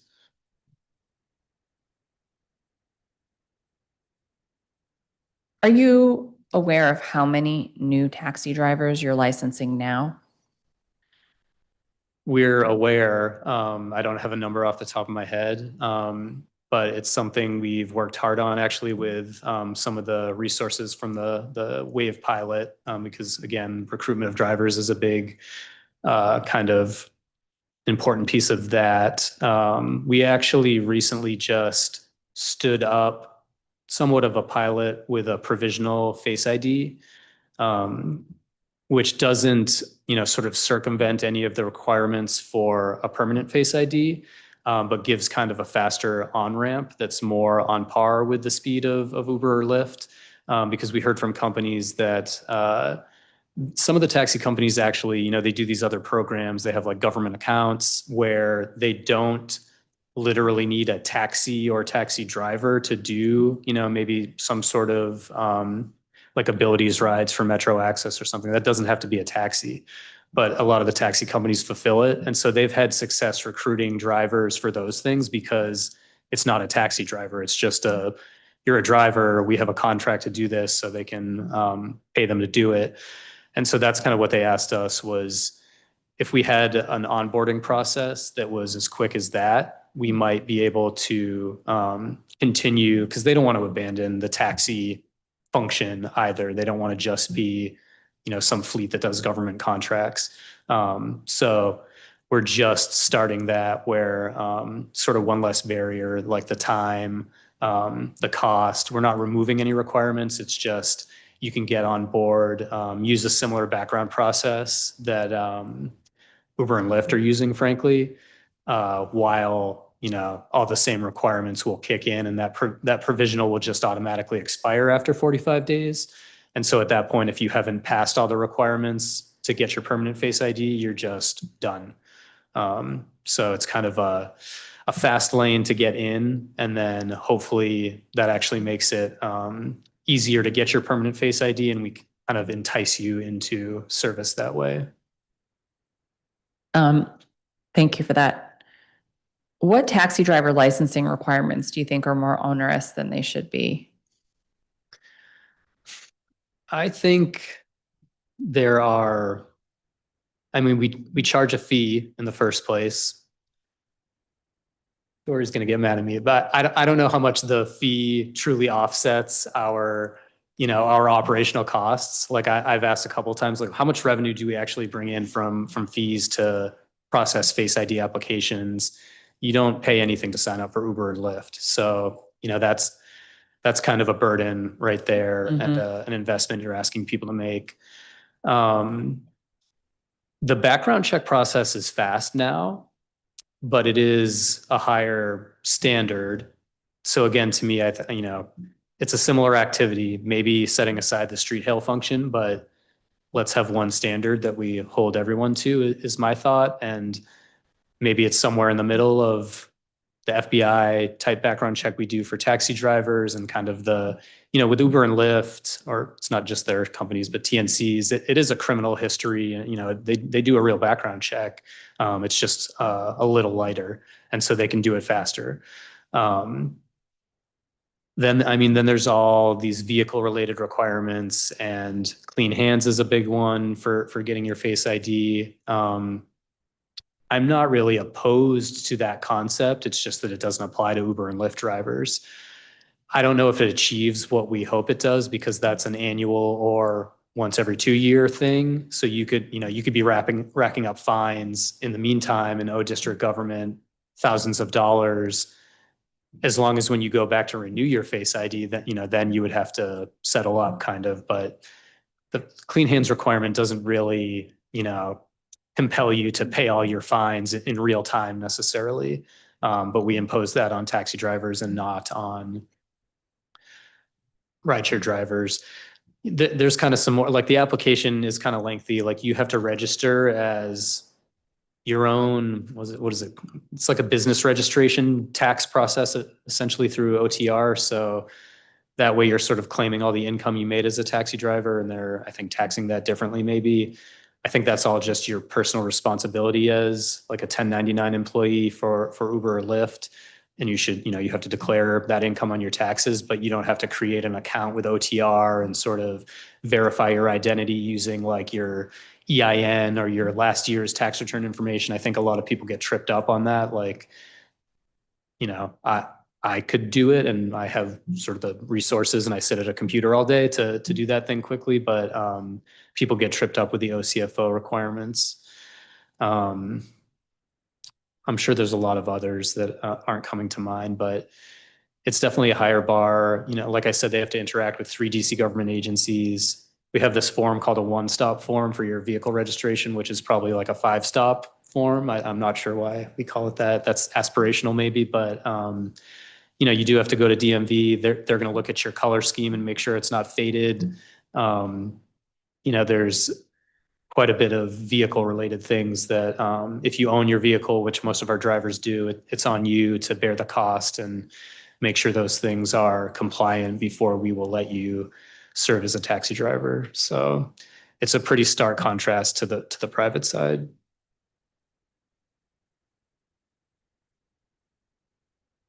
Do we have any reciprocity agreement for drivers licensed elsewhere? For driver's license? Licensed elsewhere? As a taxi driver, you need a DC Face ID to be a taxi driver here. You need a driver's license from somewhere. Could be here, might not be. Okay. I think we actually, like the closest thing we have to that is actually for what we call NDLs, non-district limos, which is the luxury class. And it's a whole nother, if you look at that chart, it's pretty confusing, but there's the local version of that is a limo company or driver with L tags, but those are based in DC. So the equivalent is, it's basically reciprocity. We're saying if you have your for-hire license as a driver from Maryland or Virginia, usually we will give you this non-district limo permit, to use that vehicle, which is going to have Virginia tags or Maryland tags, but you can use it as a luxury class vehicle here in the district. But for taxis, you need to have your DC Face ID. Taxis from other jurisdictions can drop off here. They can't pick up except at the airport. And that's kind of uniform across the jurisdictions.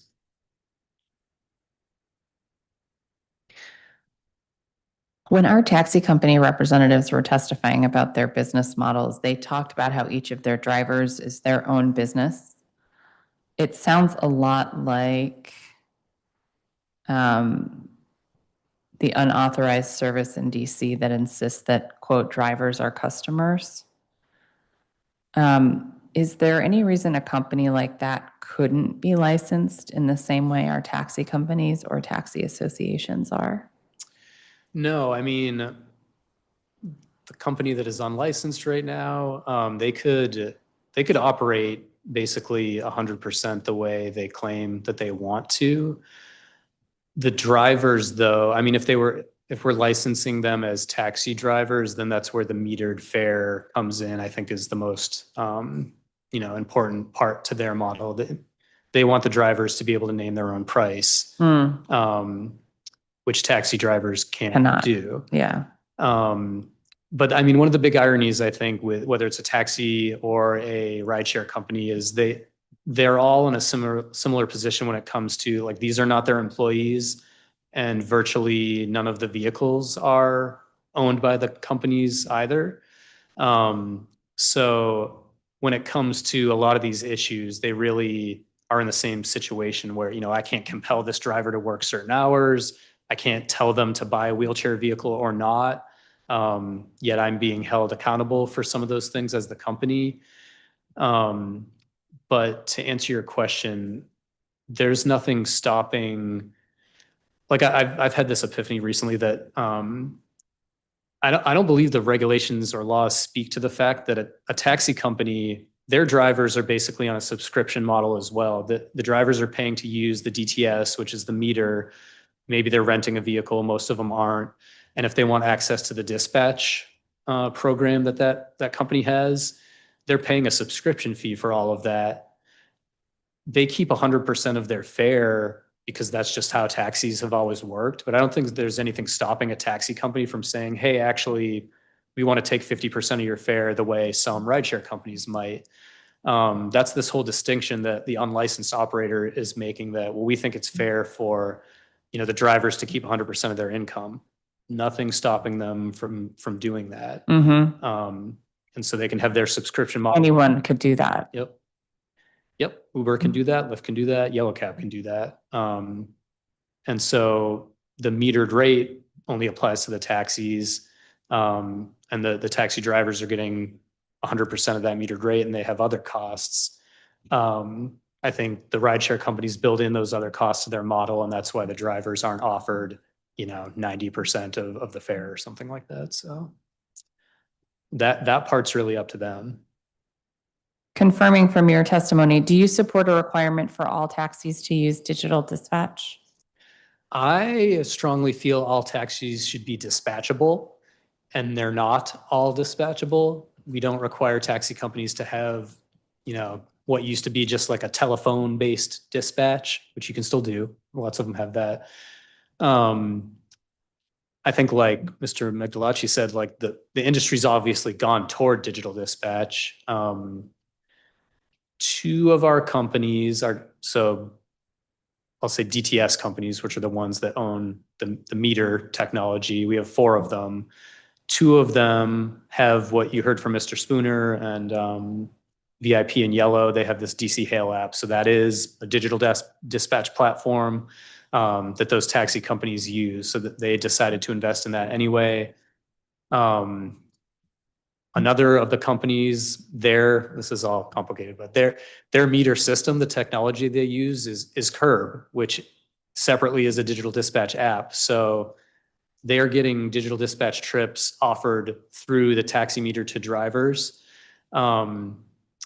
And then another company is, you heard from Ermias from UVC, that they're probably going in that direction as well. So I think that's what customers want is smartphone based. If I want to request a taxi, I'd like to be able to do it on my smartphone, which the way it works now would come along with upfront pricing, which I think is pretty important. I think that's a big downside to street hails. I was out at Union Station from like 11 p.m. to midnight last night checking on the new line, but I saw a woman come up to the taxi queue and say, "Can you tell me how much it costs to get to Foggy Bottom? Because I have a limited amount of cash on me. I need to pay in cash. I want to know if I can afford it." And they kind of have to awkwardly say, "We really can't give you an exact estimate because the metered rate doesn't really provide upfront pricing." So if there were a strange traffic jam, the fare is based on time and distance. So that could increase the cost, the estimate that they provided. Digital dispatch, there's no metered rate. And so, these services are saying it's going to be $15, and they're allowed to exceed that by like 20%, I believe, because theirs is based probably off time and distance as well. And so they can't give you a guarantee always. That would have worked better for that passenger because, they weren't really able to tell her, this is exactly how much it's going to cost you. So I think that's an advantage of digital dispatch, but just being able to request a taxi, I think, is first and foremost. The industry is going towards digital dispatch. I'll try to make this not long-winded, but I think the huge advantage we have in DC, all of our taxis, there's no analog taxi meter anymore. They're basically using digital apps. They're all on their phones. Right. Yeah. Like the meter is a digital app. Some of them are literally digital dispatch apps that they have a permit for us to use. And it's a universal standard and like platform.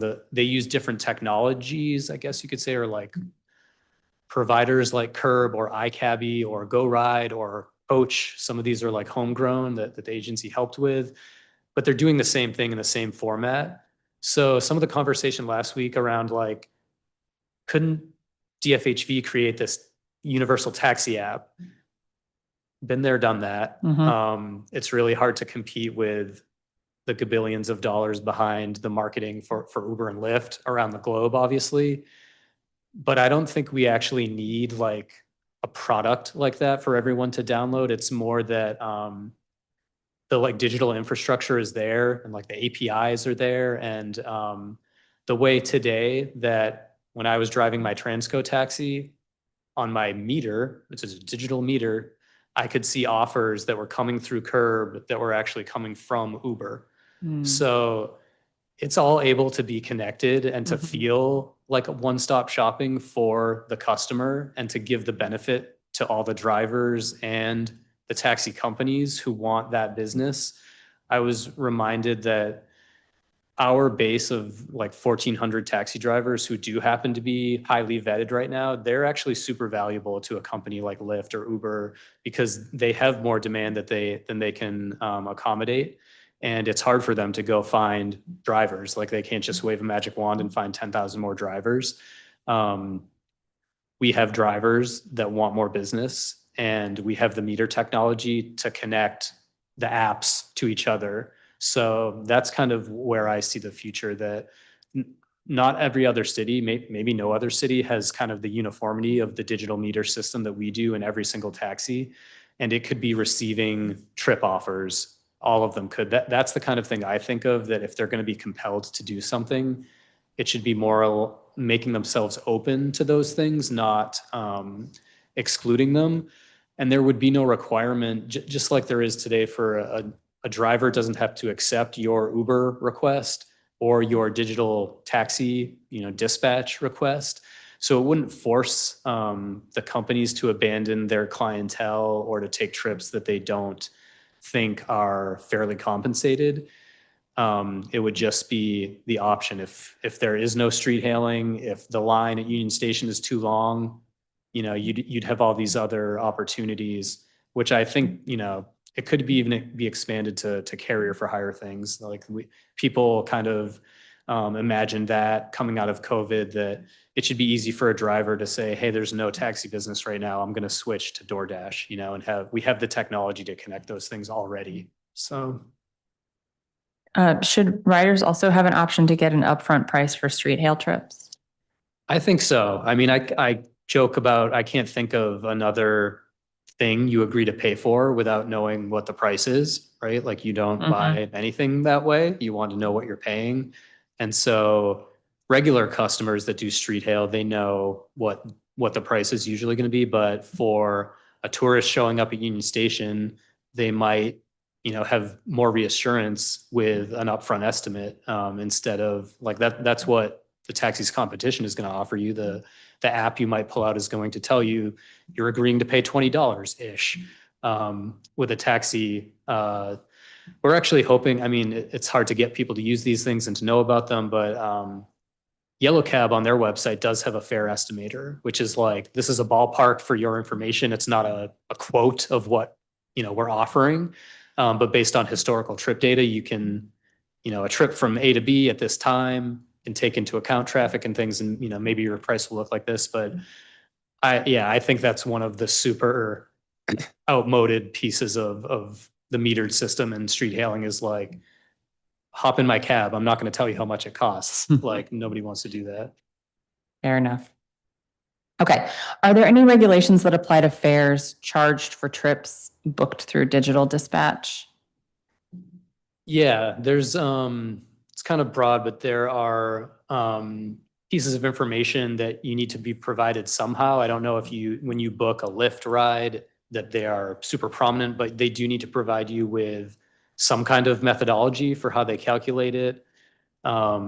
There's also kind of the information that this is an estimate that I think you're allowed to exceed by 20%-ish. So it's not, a 100% guarantee this is exactly what you're going to pay. I think there are one or two others in that regard. There's, it's getting in the weeds, but like there are caps on the surge pricing they can do. Like if there was this actually happened during COVID, I think if the mayor declares some sort of state of emergency, they have to take into account like the prior time frames average surge price. They can't just go crazy and, multiply it by 100 or something. So you're entitled to information like that, but Are we sure they're actually doing that? we're not sure. I think there are some minimal reporting requirements around that. But I can't see what you paid for your Uber trip, to put it bluntly. Should there be, let's see. I already answered that. Should drivers be permitted to set their own prices, or should prices be set at the dispatch level? I think, again, this is an issue with kind of that decentralized model we were talking about before with unlicensed operators. I think there are a lot of downsides to having everything be up to the driver. I'll try to be as fair as I can. Like, I don't know of any services where it's literally real time. I'm a driver. I'm going to just choose my price out of thin air. Like they often have like a rate card or something like that that's a little slower to be adjusted. The real time thing that happens is, more at the company level, like Uber and Lyft, where they're using their, complicated algorithms to decide exactly what you will pay. And that's where it's hard to detect if you two are being offered the same price for a similar trip, that sort of stuff, the surveillance pricing. So I think it is probably better to not have total control like at the driver level, because then it becomes really difficult for us to know the rationale or the thought process of a driver. Like, were you discriminating? Why did you offer two different prices for what looks like a similar trip? It'd be hard to quantify or sort of prove that you didn't, have a nefarious reason for offering a higher price if it's just up to, your whim kind of. So I do like the accountability of having it more centralized. That, yeah, I think if this is your digital dispatch app or your company, and that is how it works today with the taxi companies that want to do digital dispatch, same as the rideshare. Like they have a methodology, but it's not our metered rate. And so, there's, I guess, some free market principles there where if they're charging too much, people aren't going to buy their services. But yeah, I think that's preferable to not really knowing why a driver decided to choose one price for you and a different price for that person. But there's a definition in DC regulations for dynamic street hail pricing. It says a district-wide variable pricing structure for taxi cab rides booked by street hail or telephone dispatch, which is established, maintained, and publicized by a DTS provider. Has a dynamic street hail pricing system ever been established? I know we made some attempts at it, but I think the concept is kind of a little obsolete at this point. And dynamic street hail pricing might actually be a little misleading, because really all it would allow is for a discount. It wasn't really imagining, it was to sort of help taxis be competitive if the private side were offering lower prices than the metered rate. That's where that minimum, flag drop, like the $4.50 comes into play. I mean, there was a time, if you remember, with like Uber Pool and things like that, where they were offering some very low prices. And so I think it was in that time frame where we were thinking, well, now the taxis can't even, they're not allowed to offer you a $3 trip, right? It has to start at this minimum. And so I think when we started to try to implement any of that, it just became not really a priority for the taxi companies, and wasn't really pursued. But I think it's actually a good example that gets to that balancing act and like the different dynamics with having a metered rate and versus just kind of letting the market dictate what the price should be. Do you think this was associated with the vision for a citywide taxi cab cooperative that used to be out there? I'm not sure. That doesn't really ring a bell to me, so. Okay, that's fine. Not sure.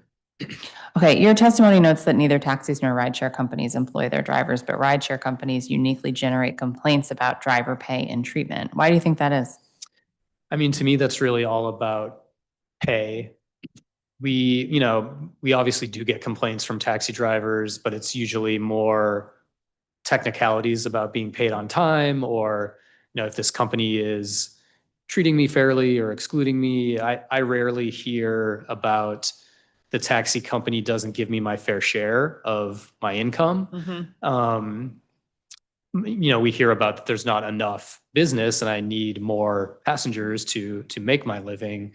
Whereas on the rideshare side, it's kind of ubiquitous that drivers complain. Even people who have never driven a taxi that, I drove for Lyft 5 years ago and I know that trip used to net me this level of income and now it's just greatly reduced. So yeah, I think that my point there is it's kind of all about those sort of labor issues and like, am I being fairly compensated for my work as a driver? DC regs state that a private sedan business shall notify the office immediately upon the suspension or termination of an operator by providing the operator's name, address, driver's license information, the vehicle's make, model, year, color, and tag information. Do you consistently receive this information from those companies? I'm sorry, can you repeat some of that? No. Sorry. DC regs state that a private sedan business shall notify the office immediately upon the suspension or termination of an operator by providing the operator's name, address, driver's license information, and vehicle's make, model, year, color, and tag information. I think there's been some minimal compliance with that, but I think it's a good question because it sort of highlights that we're in the dark in the first place. Like if you are a rideshare company and you were to tell me today, hey, we deplatformed this driver and this was their vehicle information and this is the driver's name, I never knew that driver existed in the first place.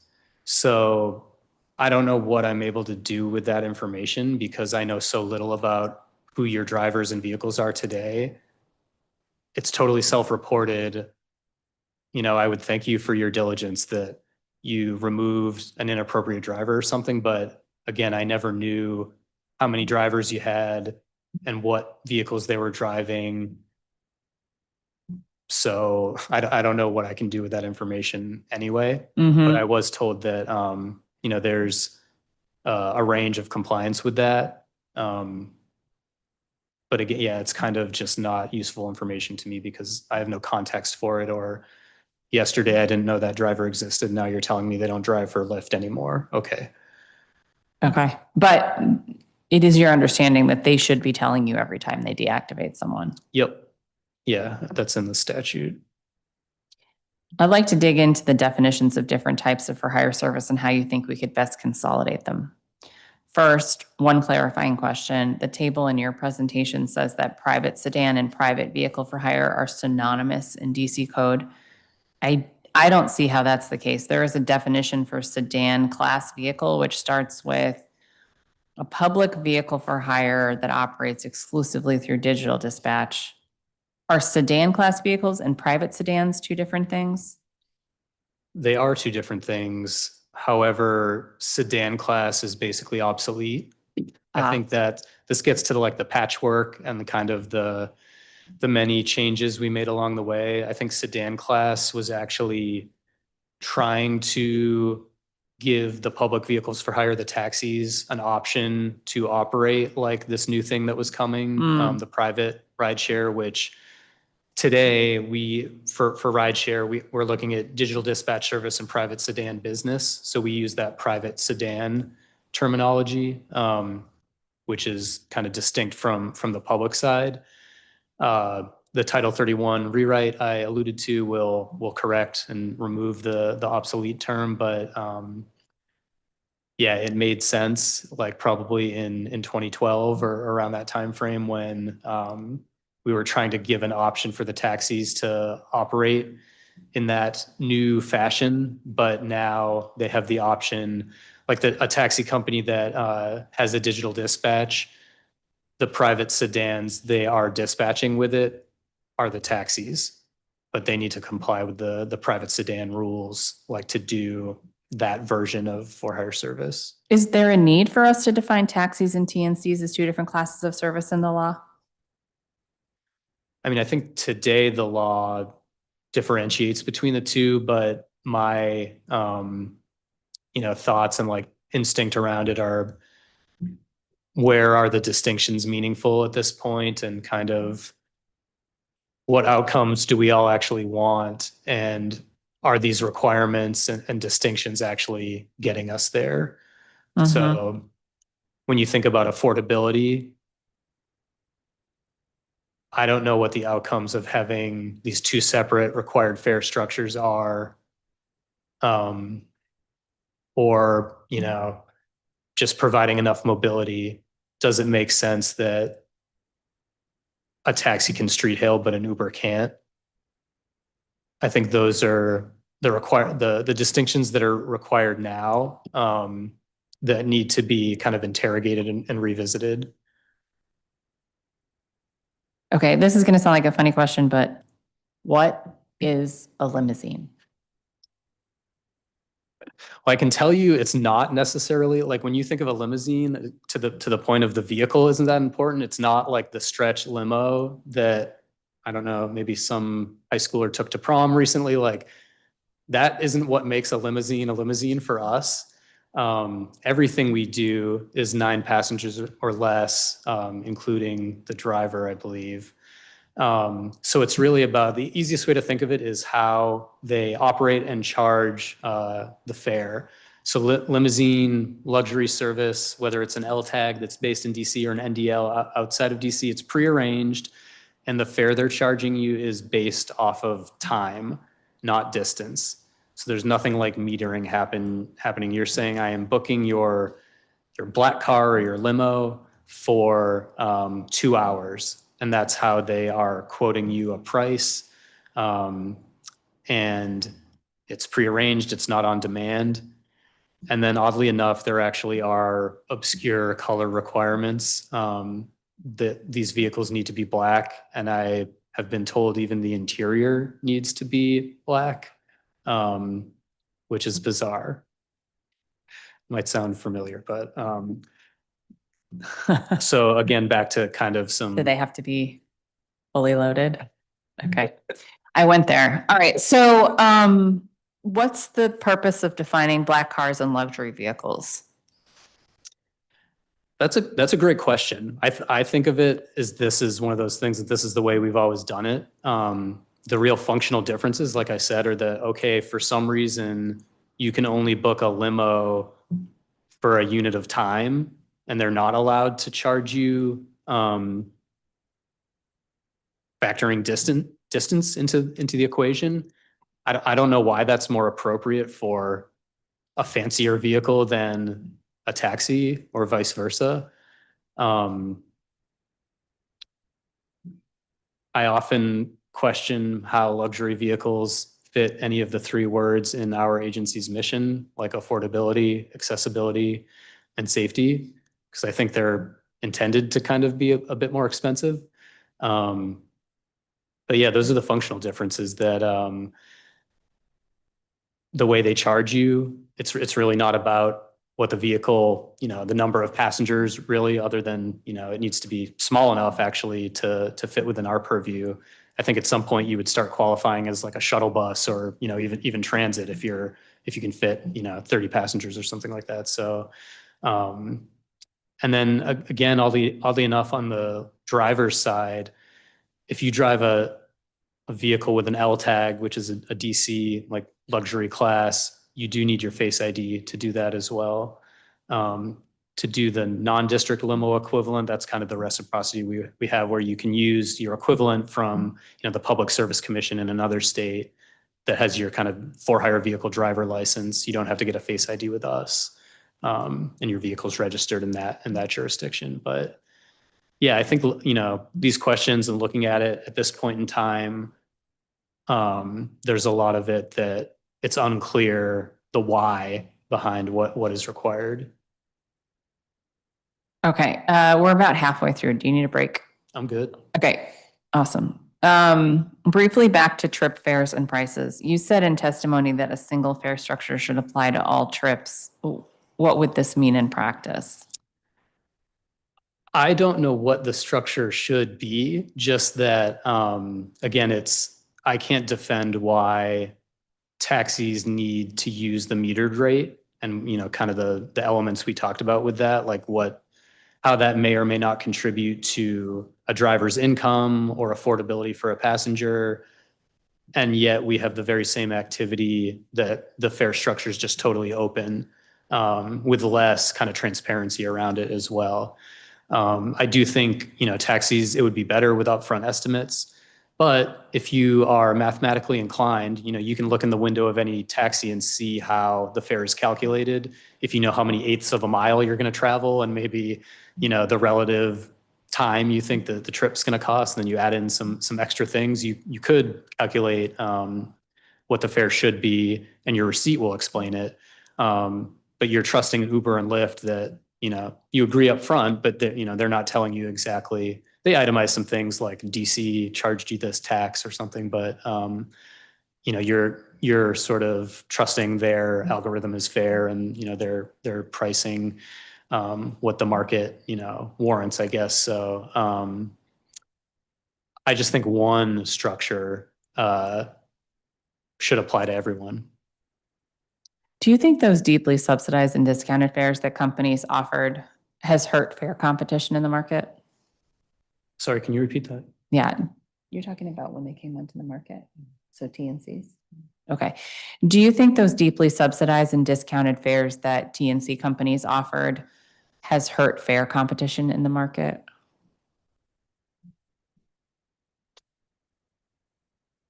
Probably. I mean, that's just my reaction. I think, I haven't done some in-depth analysis over the many years they've operated, but I think just seeing kind of how they came into the market and offered kind of rock bottom prices, and those are long gone. Maybe that's one of the downsides with having a totally open fare structure. But I mean, I guess I have two considerations with it. Like, cheap rides are good for passengers. But if there's sort of if not everyone's not playing by the same rules, that's obviously problematic. And then I think, putting on my larger transportation planning hat, like if there are private actors like intentionally cannibalizing transit trips and they're really not offering improved mobility, and there are negative externalities like more congestion, whether that's from like deadheading or just encouraging, vehicle miles traveled that we have capacity for elsewhere, then I think you have lots more issues with what the price is and where they're able to kind of dictate that. What do you mean when you say that driver pay and affordability should be decoupled from fare structure? So I kind of alluded that before, but and I'm not like a microeconomist or a labor expert, but to me they're at odds when they shouldn't be. Like, the reason for having this minimum flag draw rate, that usually if there weren't a fuel surcharge right now, it would be $4.50. Like, that's to prevent that race to the bottom, so that we don't see what maybe we saw before with like $2 Uber pool trips or whatever they used to be, because that's not great for a taxi driver's income. And if taxi drivers can't make money, then they're not going to provide the transportation that we know is needed, especially a lot of these services that the other side of the industry doesn't provide.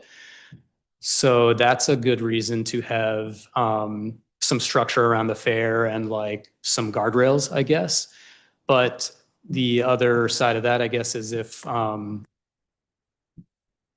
the market, demand is sort of justifies a price that low. Well, now if we keep a price floor, that's keeping costs maybe artificially high for a passenger. So I think someone smarter probably knows how to balance those things. But to me, they're kind of lumped together right now, and probably neither is optimal. Why do you think a surcharge should be based on distance rather than on trip price? So this one's a little complicated, but I think, and it gets into like a percentage or a flat fee. I think it makes more sense to me to have a flat rate and then tying it more squarely to distance. I think is more like the point of these fees or taxes or whatever you want to call them, it's to offset some of those negative externalities, right? Like driving around for your business creates wear and tear on our infrastructure. There's an environmental impact, there's congestion. And so some of that fee, there's a cost to regulate. So some of that fee is supposed to offset those things. And those are really all directly tied to the number of miles and like the distance that you are traveling on our streets. And it gets more complicated if you start tying it to the price. And then I think especially with a percentage of the price, I think the food delivery is actually an easier example where if you did a mile trip and you delivered McDonald's, like a 6% gross receipts or something like that, that would be a smaller figure, but you probably had the same impact on society doing that. Whereas if you were delivering a lobster roll, maybe the price of that is higher, but it was still a mile trip. And now 6% of that is kind of arbitrarily a larger dollar figure. So I think the flat fee and basing it just basically off distance makes more sense to me. But there might be something I haven't thought through on that. You referenced this before, but I want to confirm, do you receive any information about TNC drivers registered in the district? I mean, I might be oversimplifying, but we don't No. get enough. Yeah. We know the maximum number of TNC drivers that are like active because each company has to tell us. We don't know who drives for two companies, so we're probably double counting because we can't avoid that. Because you don't have their names. No. So yeah, it's all anonymous. So when you say you know the max number is, you know what happens if you add together the numbers that the companies are giving you, but you don't know if those are unique. They're not. Yep. Okay. Yeah, they use their own unique identifiers, but I can't tell who's driving for Uber or Lyft. And then I don't know your tag number on your vehicle that's registered that you use to drive Uber. You know, that's another big, like I know every H tag for a taxi. I can look up if Do you know anything about their vehicles? we know like broad numbers of how many were, performing trips. About their individual vehicles? Oh, I don't think so. I think there's a slight difference between wheelchair vehicles, if they're actually providing wheelchair service somehow, versus just regular trips. But is that because of the pilot? No, I think that the law actually has some specific waive requirements. But then, like all the trip data isn't as precise as we would like. Really makes it hard to detect things like, I mean, again, to an earlier point, if there is oversaturation, we don't really know about that. If we don't really know that even controlling for distance of a trip, that certain neighborhoods, the drivers aren't rejecting those offers more often so that it does take you longer to get picked up, even though, yes, you live further from downtown or something, but we wouldn't know that, the apps enable the drivers to sort of discriminate essentially. So I feel like this is actually a really big deal. The regulatory agency does not actually know the number of TNC drivers that operate in the District of Columbia. Yeah, you don't have a number. Not in the way you would want. Like, I can tell you everything you want to know about the taxi side, and we virtually have none of that. But that's like basic. Yeah. I mean, there's not a privacy issue. Nope. There's no proprietary information there. There's no trade secrets. There's no real reason that information shouldn't be available to you. And it is in other jurisdictions, and that's why, kind of looking at those receipts, like these same companies that operate some of these micromobility things are providing the MDS format we heard about last week, the sort of level of precision in the GPS data that I was at DDOT when those companies showed up to do scooters and bikes, and they made claims about concerns with privacy, but I think we're pretty far beyond that now, and it's been proven that we can deal with those issues. They're not revealing trade secrets, that kind of stuff. So, which jurisdictions already get this info? I know New York gets much more than we do. I mean, virtually any big city, I think. I think because we were one of the early adopters, Yeah. we just didn't have rigorous requirements. All right. And do those other places directly license drivers in the same way we do for taxis? New York, I believe, is kind of on that end of the spectrum where they actually do. I don't think the Face ID for a taxi driver there is the same as what they have a rideshare driver license, but they do license the drivers. I think Seattle is kind of toward that end of the spectrum as well.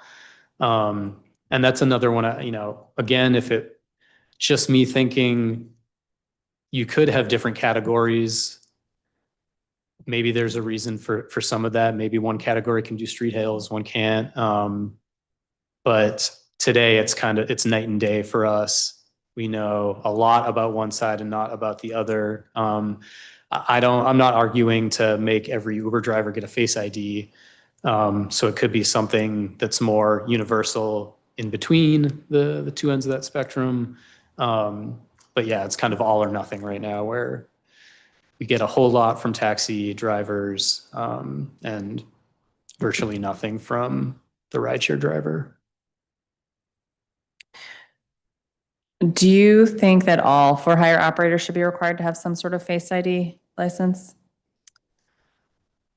I think there should be something. Like, I don't, again, like to your point about like the basics, the agency has at our disposal for oversight.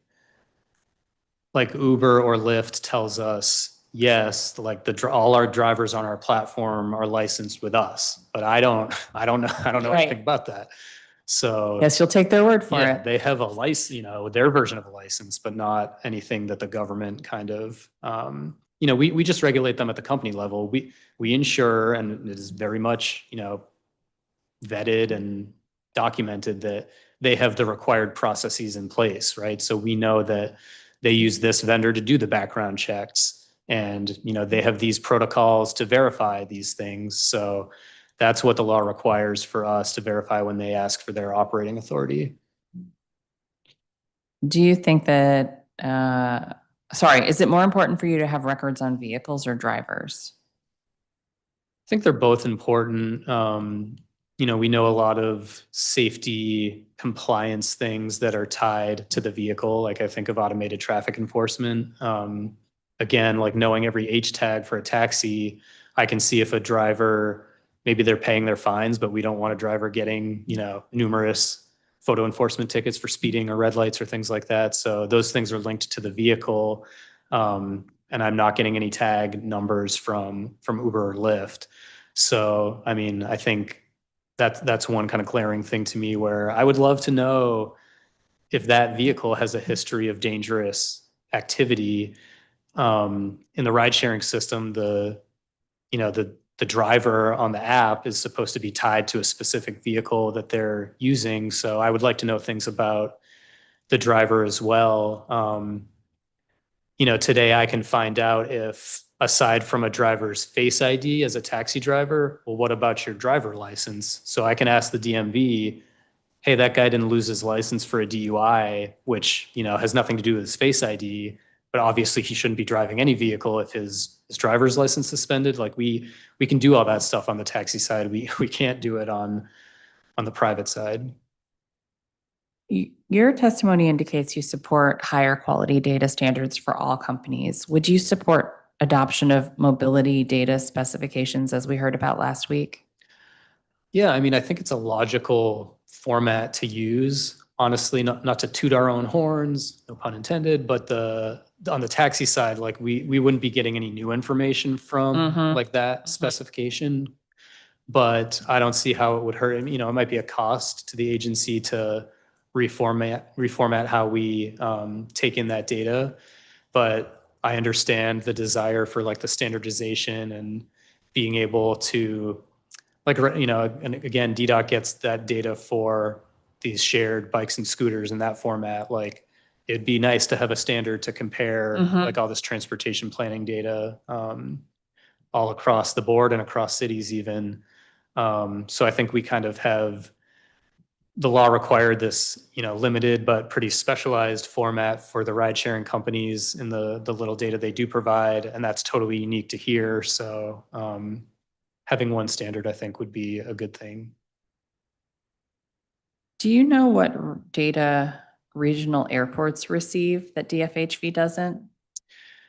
Well, my point with that is, the airports like DCA, they charge a fee to those vehicles for entering, for those negative externalities. And the taxis, they use a little Easy Pass transponder type thing to let them know that they've entered the property and they're going to charge the fee. And that's why there's an airport fee that gets passed on to customers. And to do the equivalent for Uber and Lyft, who are also allowed, they have the privilege of doing those same services at the airport. I happen to know the airport authority or whatever entity at DCA, they just tap straight into the apps of the ride sharing company. So I'm pretty jealous of that, there's that collaboration there and just taking advantage of the technology, at least to identify these individual vehicles and drivers are entering the premises. They need to pay the fee to do so. So it's just another example of where it's very much precedented that they can share that information, that little GPS map we saw on the receipt, like they have it, they can share it. They can share the So location. MOU with MWA is what I'm thinking. What'd you say? An MOU with MWA. Mhm. There you go. Could be that, Get yeah. you that data. We know some people on the board. Mhm. Right. How do you currently enforce geographic discrimination for TNCs? It's frankly, it's hard to do. We have our whole complaints system, which is great, and we can field those complaints that if a passenger notifies us that they think, they were charged something that they shouldn't have been, or, they're getting kind of lower bar of service. But that's our primary mechanism to do that because, we're not seeing trip data that we can do that kind of analysis on, to see that any of those questions you might have, like are the same fares being charged, like holding certain things equal, or is some kind of different methodology being used. So it's actually very hard for us to have that kind of oversight right now. You said that refusal to haul should be detectable for all trips. Yeah. What tools would you need to do that properly? On the private side, like right now, we've seen reports or kind of anecdata around, there's like different tiers of drivers in these apps maybe. And so some drivers are actually shown before they accept a trip, here's the origin, here's the destination, which again, like maybe you have a valid reason for not accepting that trip and maybe you don't, and you never accept, trips from Deanwood downtown or something. So we would just need to have more of that specific information about trips to know, is that how your app even works? Like I can tell you Yellow Cab comes to mind when you're on their dispatch, which I've done myself. They don't tell you where you're picking up before you can accept or deny the offer, but they don't want you to know where you're going because they don't want you to say, oh, I don't want to go to that neighborhood. So when you sign up for their dispatch, they're saying like if you're on duty, if you have some emergency and you have to cancel the trip, you can, but if you're on our dispatch system, we're going to give you offers and you accept them, and then we'll tell you if you're going to Ward 1 or Ward 8. And I think that kind of is a smart approach if you're concerned about, at the driver level or at the company level, not serving all of our residents equally. It's really strange to me with, like I said, with a street hail, I cannot, if I'm on duty, I cannot refuse you a trip. And I can't say, before I agree, why don't you tell me what neighborhood you're going to? But that's pretty much how regular dispatch for a lot of the taxis works, that a dispatcher is going to tell you, can you go pick up from this location? And again, I think the answer could be no for a lot of good reasons, like, oh, I can, but it's going to take me 40 minutes to get from where I am to there. But it's an odd kind of discrepancy to me that we're really clear, like street hails, the answer is yes, pretty much. Like you can't refuse to haul this person for all these bad reasons. But dispatch is a kind of whole different ballgame. And then the digital dispatch, especially on the private side, we really have no idea how they're prioritizing offers to drivers, and maybe you're waiting twice as long. Your Uber app says 10-minute wait because you're getting rejected by 10 drivers in a row because they can see something about your request they don't like.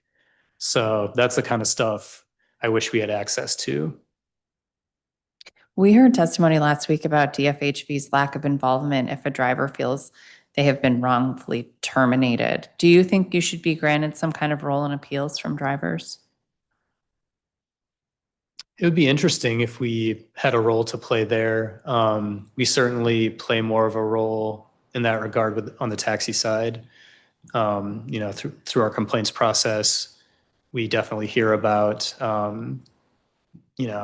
this company wrongfully, is denying me access to their meter system, or I'd prefer to work with that company, and there's a misunderstanding. So that, yeah, I think resolving that issue might be, another task, but the ability to kind of receive that feedback and at least hear that a driver has that concern, I think is a good thing.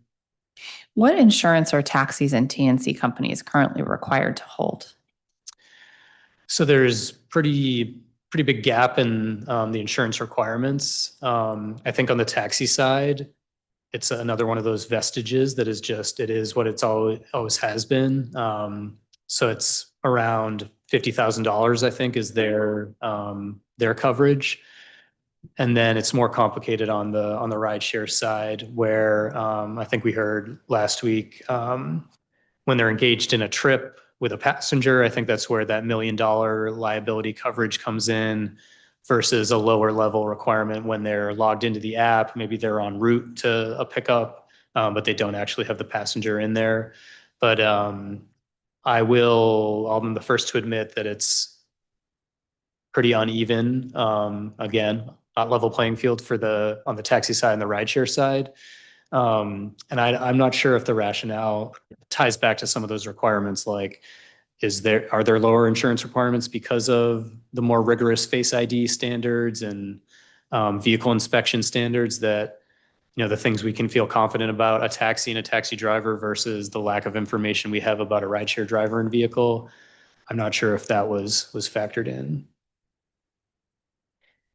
We heard testimony that rideshare companies initially held insurance carrying policies of $1 million in UM/UIM coverage.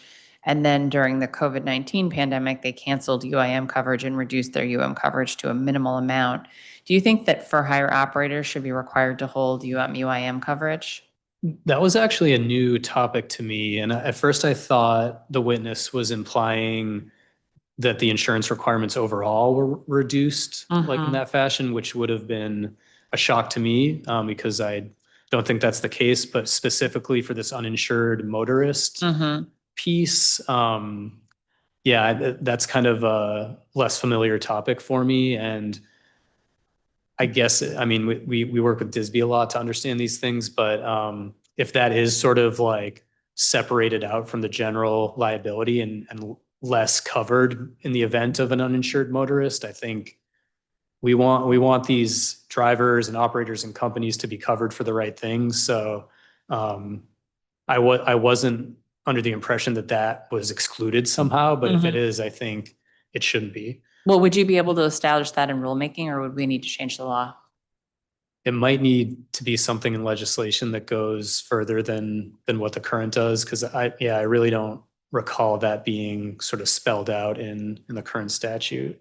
Do you think we should require taxis and for-hire operators to provide notice to consumers about whether they hold insurance coverage or not, and the type of insurance coverage carried? Yeah, I don't see why not. People agree to use things all the time when they haven't read the fine print, but I think that stuff should be transparent and public. We have covered wheelchair accessible vehicle access a lot in other oversight hearings, but largely around the use of incentive funds. What do you think we should change in the law to improve wave service? I think the broadest level, I've said this a few times, that kind of the unit of analysis of like a fleet number of vehicle requirement or a percentage of vehicles probably doesn't get us where we want to be. Even where recently we kind of, I think, made a little tougher our interpretation of that and like tightened up how we quantify which vehicles we will give a taxi company credit for that are wheelchair accessible. It still doesn't guarantee that they're in service as much as we would prefer. And again, you know, you heard the perspective of like, well, the company might not own some of these vehicles. I mean, they need to own them if they don't have drivers who are bringing them vehicles that happen to be like affiliated with that company to get credit for those vehicles. So it does fall on the company to purchase waves if they are short of the requirement, but then they still need to find drivers to drive them. They can't compel these drivers to be on duty at any specific time. They're not employees. So to me, simplifying a lot of that gets down to a performance standard where we're looking at wait time or fulfillment rate. And I think that's easier to quantify too in terms of like, are we providing fair service to passengers? Like if a regular sedan taxi on average would take 20 minutes to go pick you up from point A to point B, then that's a benchmark we can look at for, well, why would a wave take 3 times that? Or, you know, like we should have some sort of parity there. So that's kind of the performance-based approach versus like a number of fleet requirement.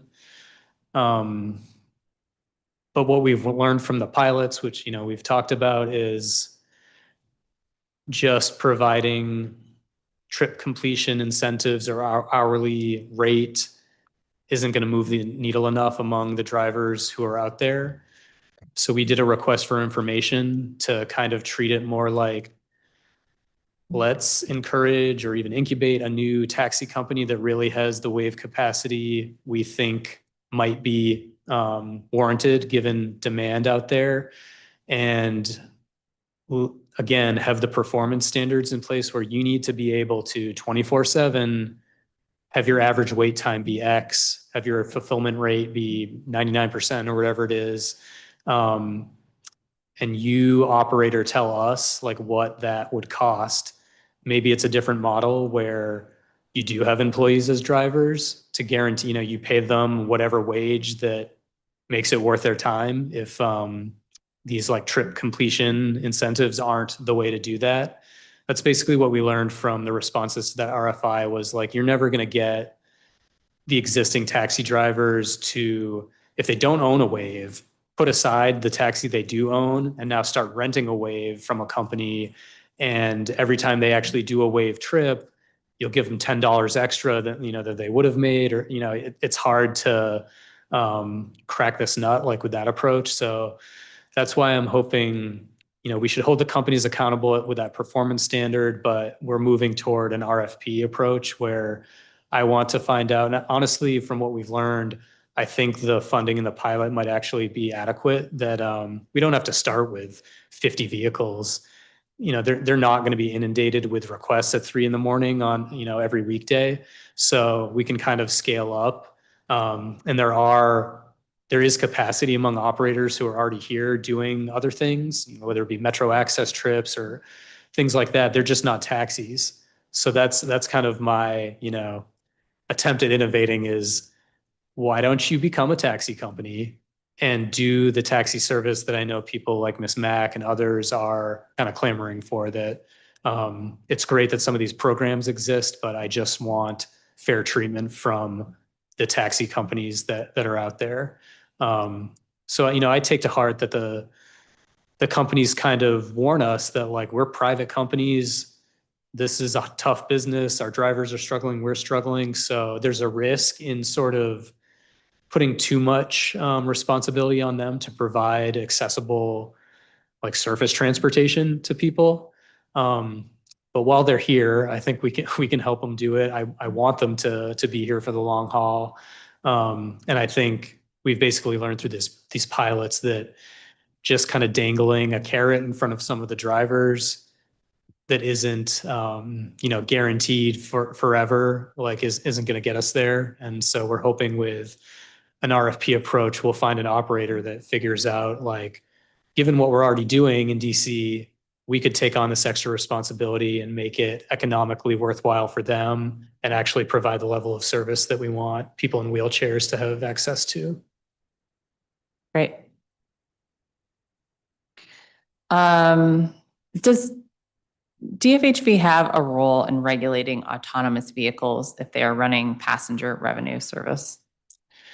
I think we definitely do, because passenger service for hire is kind of our forte. That's why we're here. So there are all kinds of aspects of autonomous vehicles that we're not the experts in.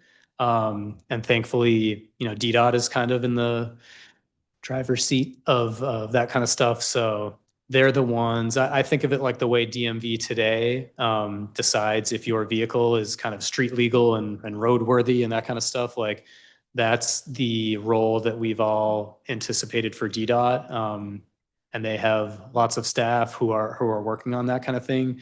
But as soon as that vehicle is street legal and allowed to exist here, once you start doing passenger service with it, I mean, to me, it's a pretty clear line that, now you're entering into DFHV's portfolio. And we're the ones who know about all these issues we're talking about today with equity of service and affordability and safety and accessibility. So my answers are resounding yes, that like we regulate all for-hire service.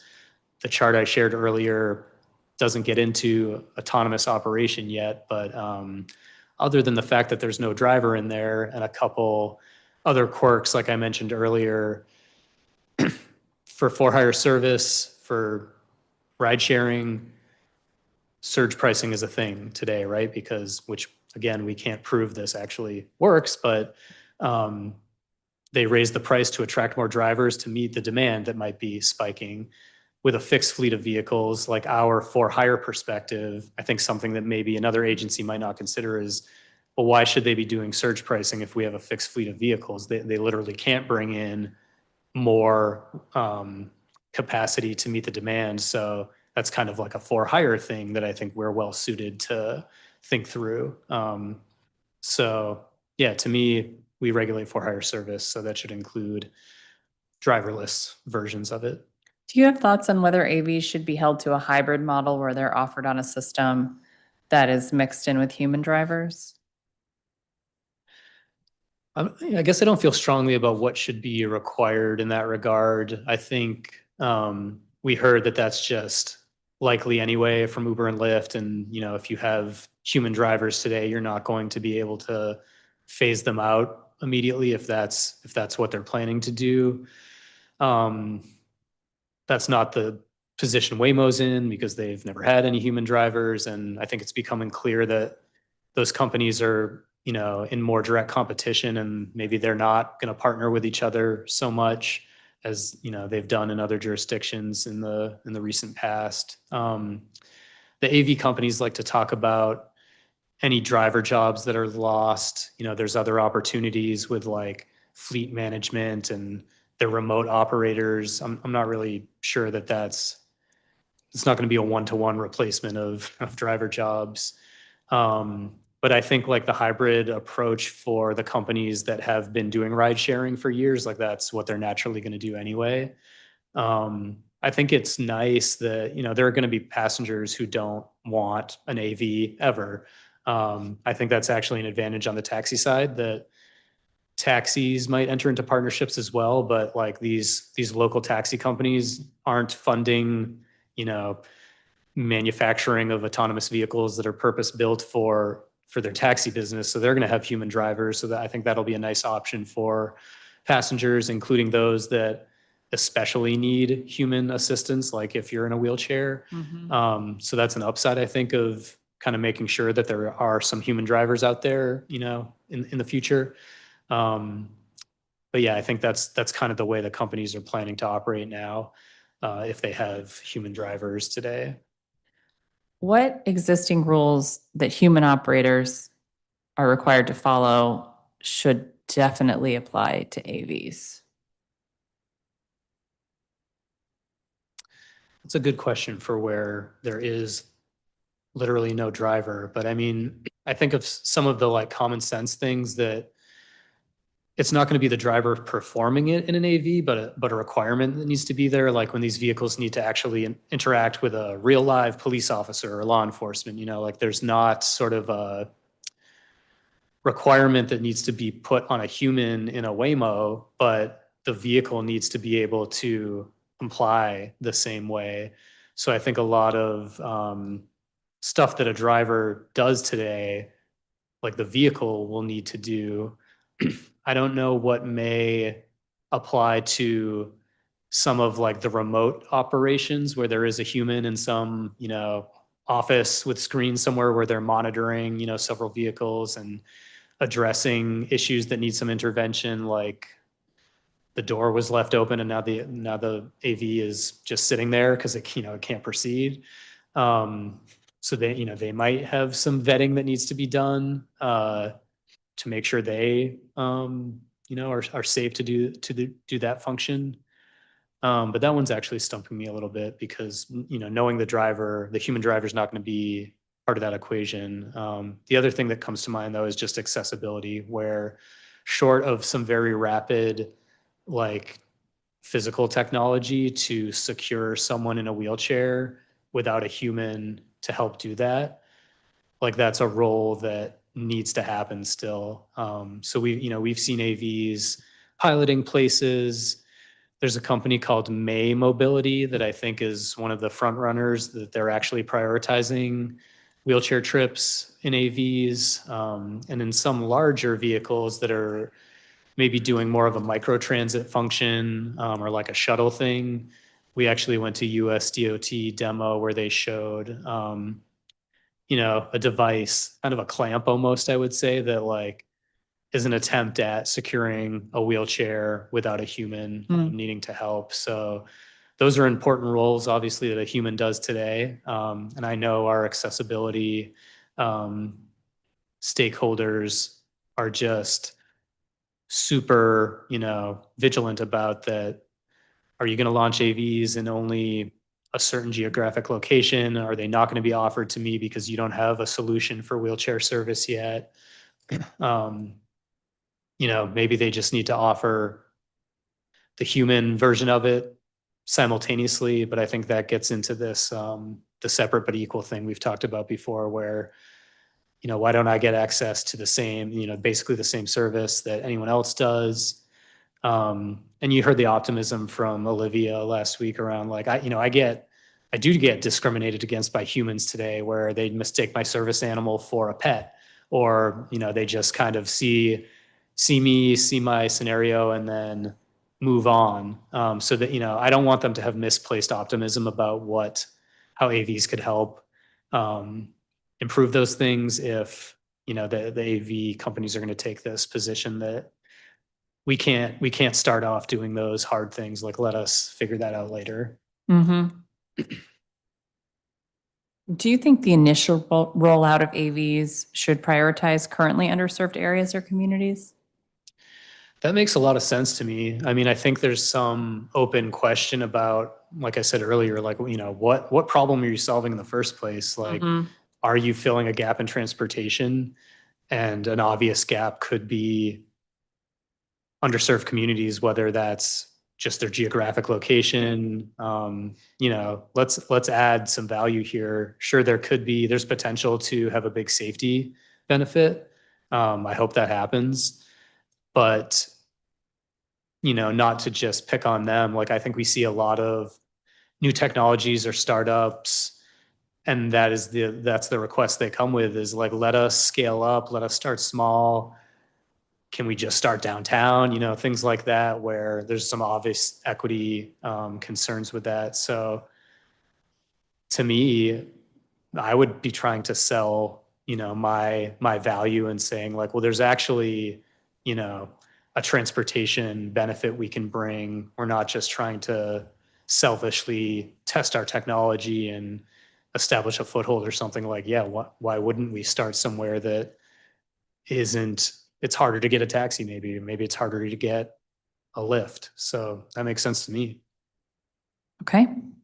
Anything else for today? I think we covered a lot. So probably not.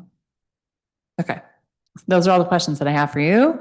Thank you for your team, you and your team's partnership in this effort. And thanks again to all of our invited witnesses who testified today and last week.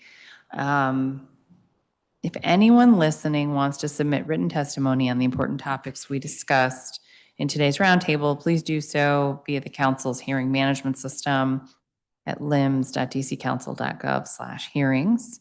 The official record close date for this roundtable is June 9th, but since we had to delay the director's testimony, we'll go ahead and continue accepting testimony for the record until 2 weeks from today, Wednesday, June 17th. This concludes the committee's business for today. The time is now 2:40 p.m. and this roundtable is adjourned.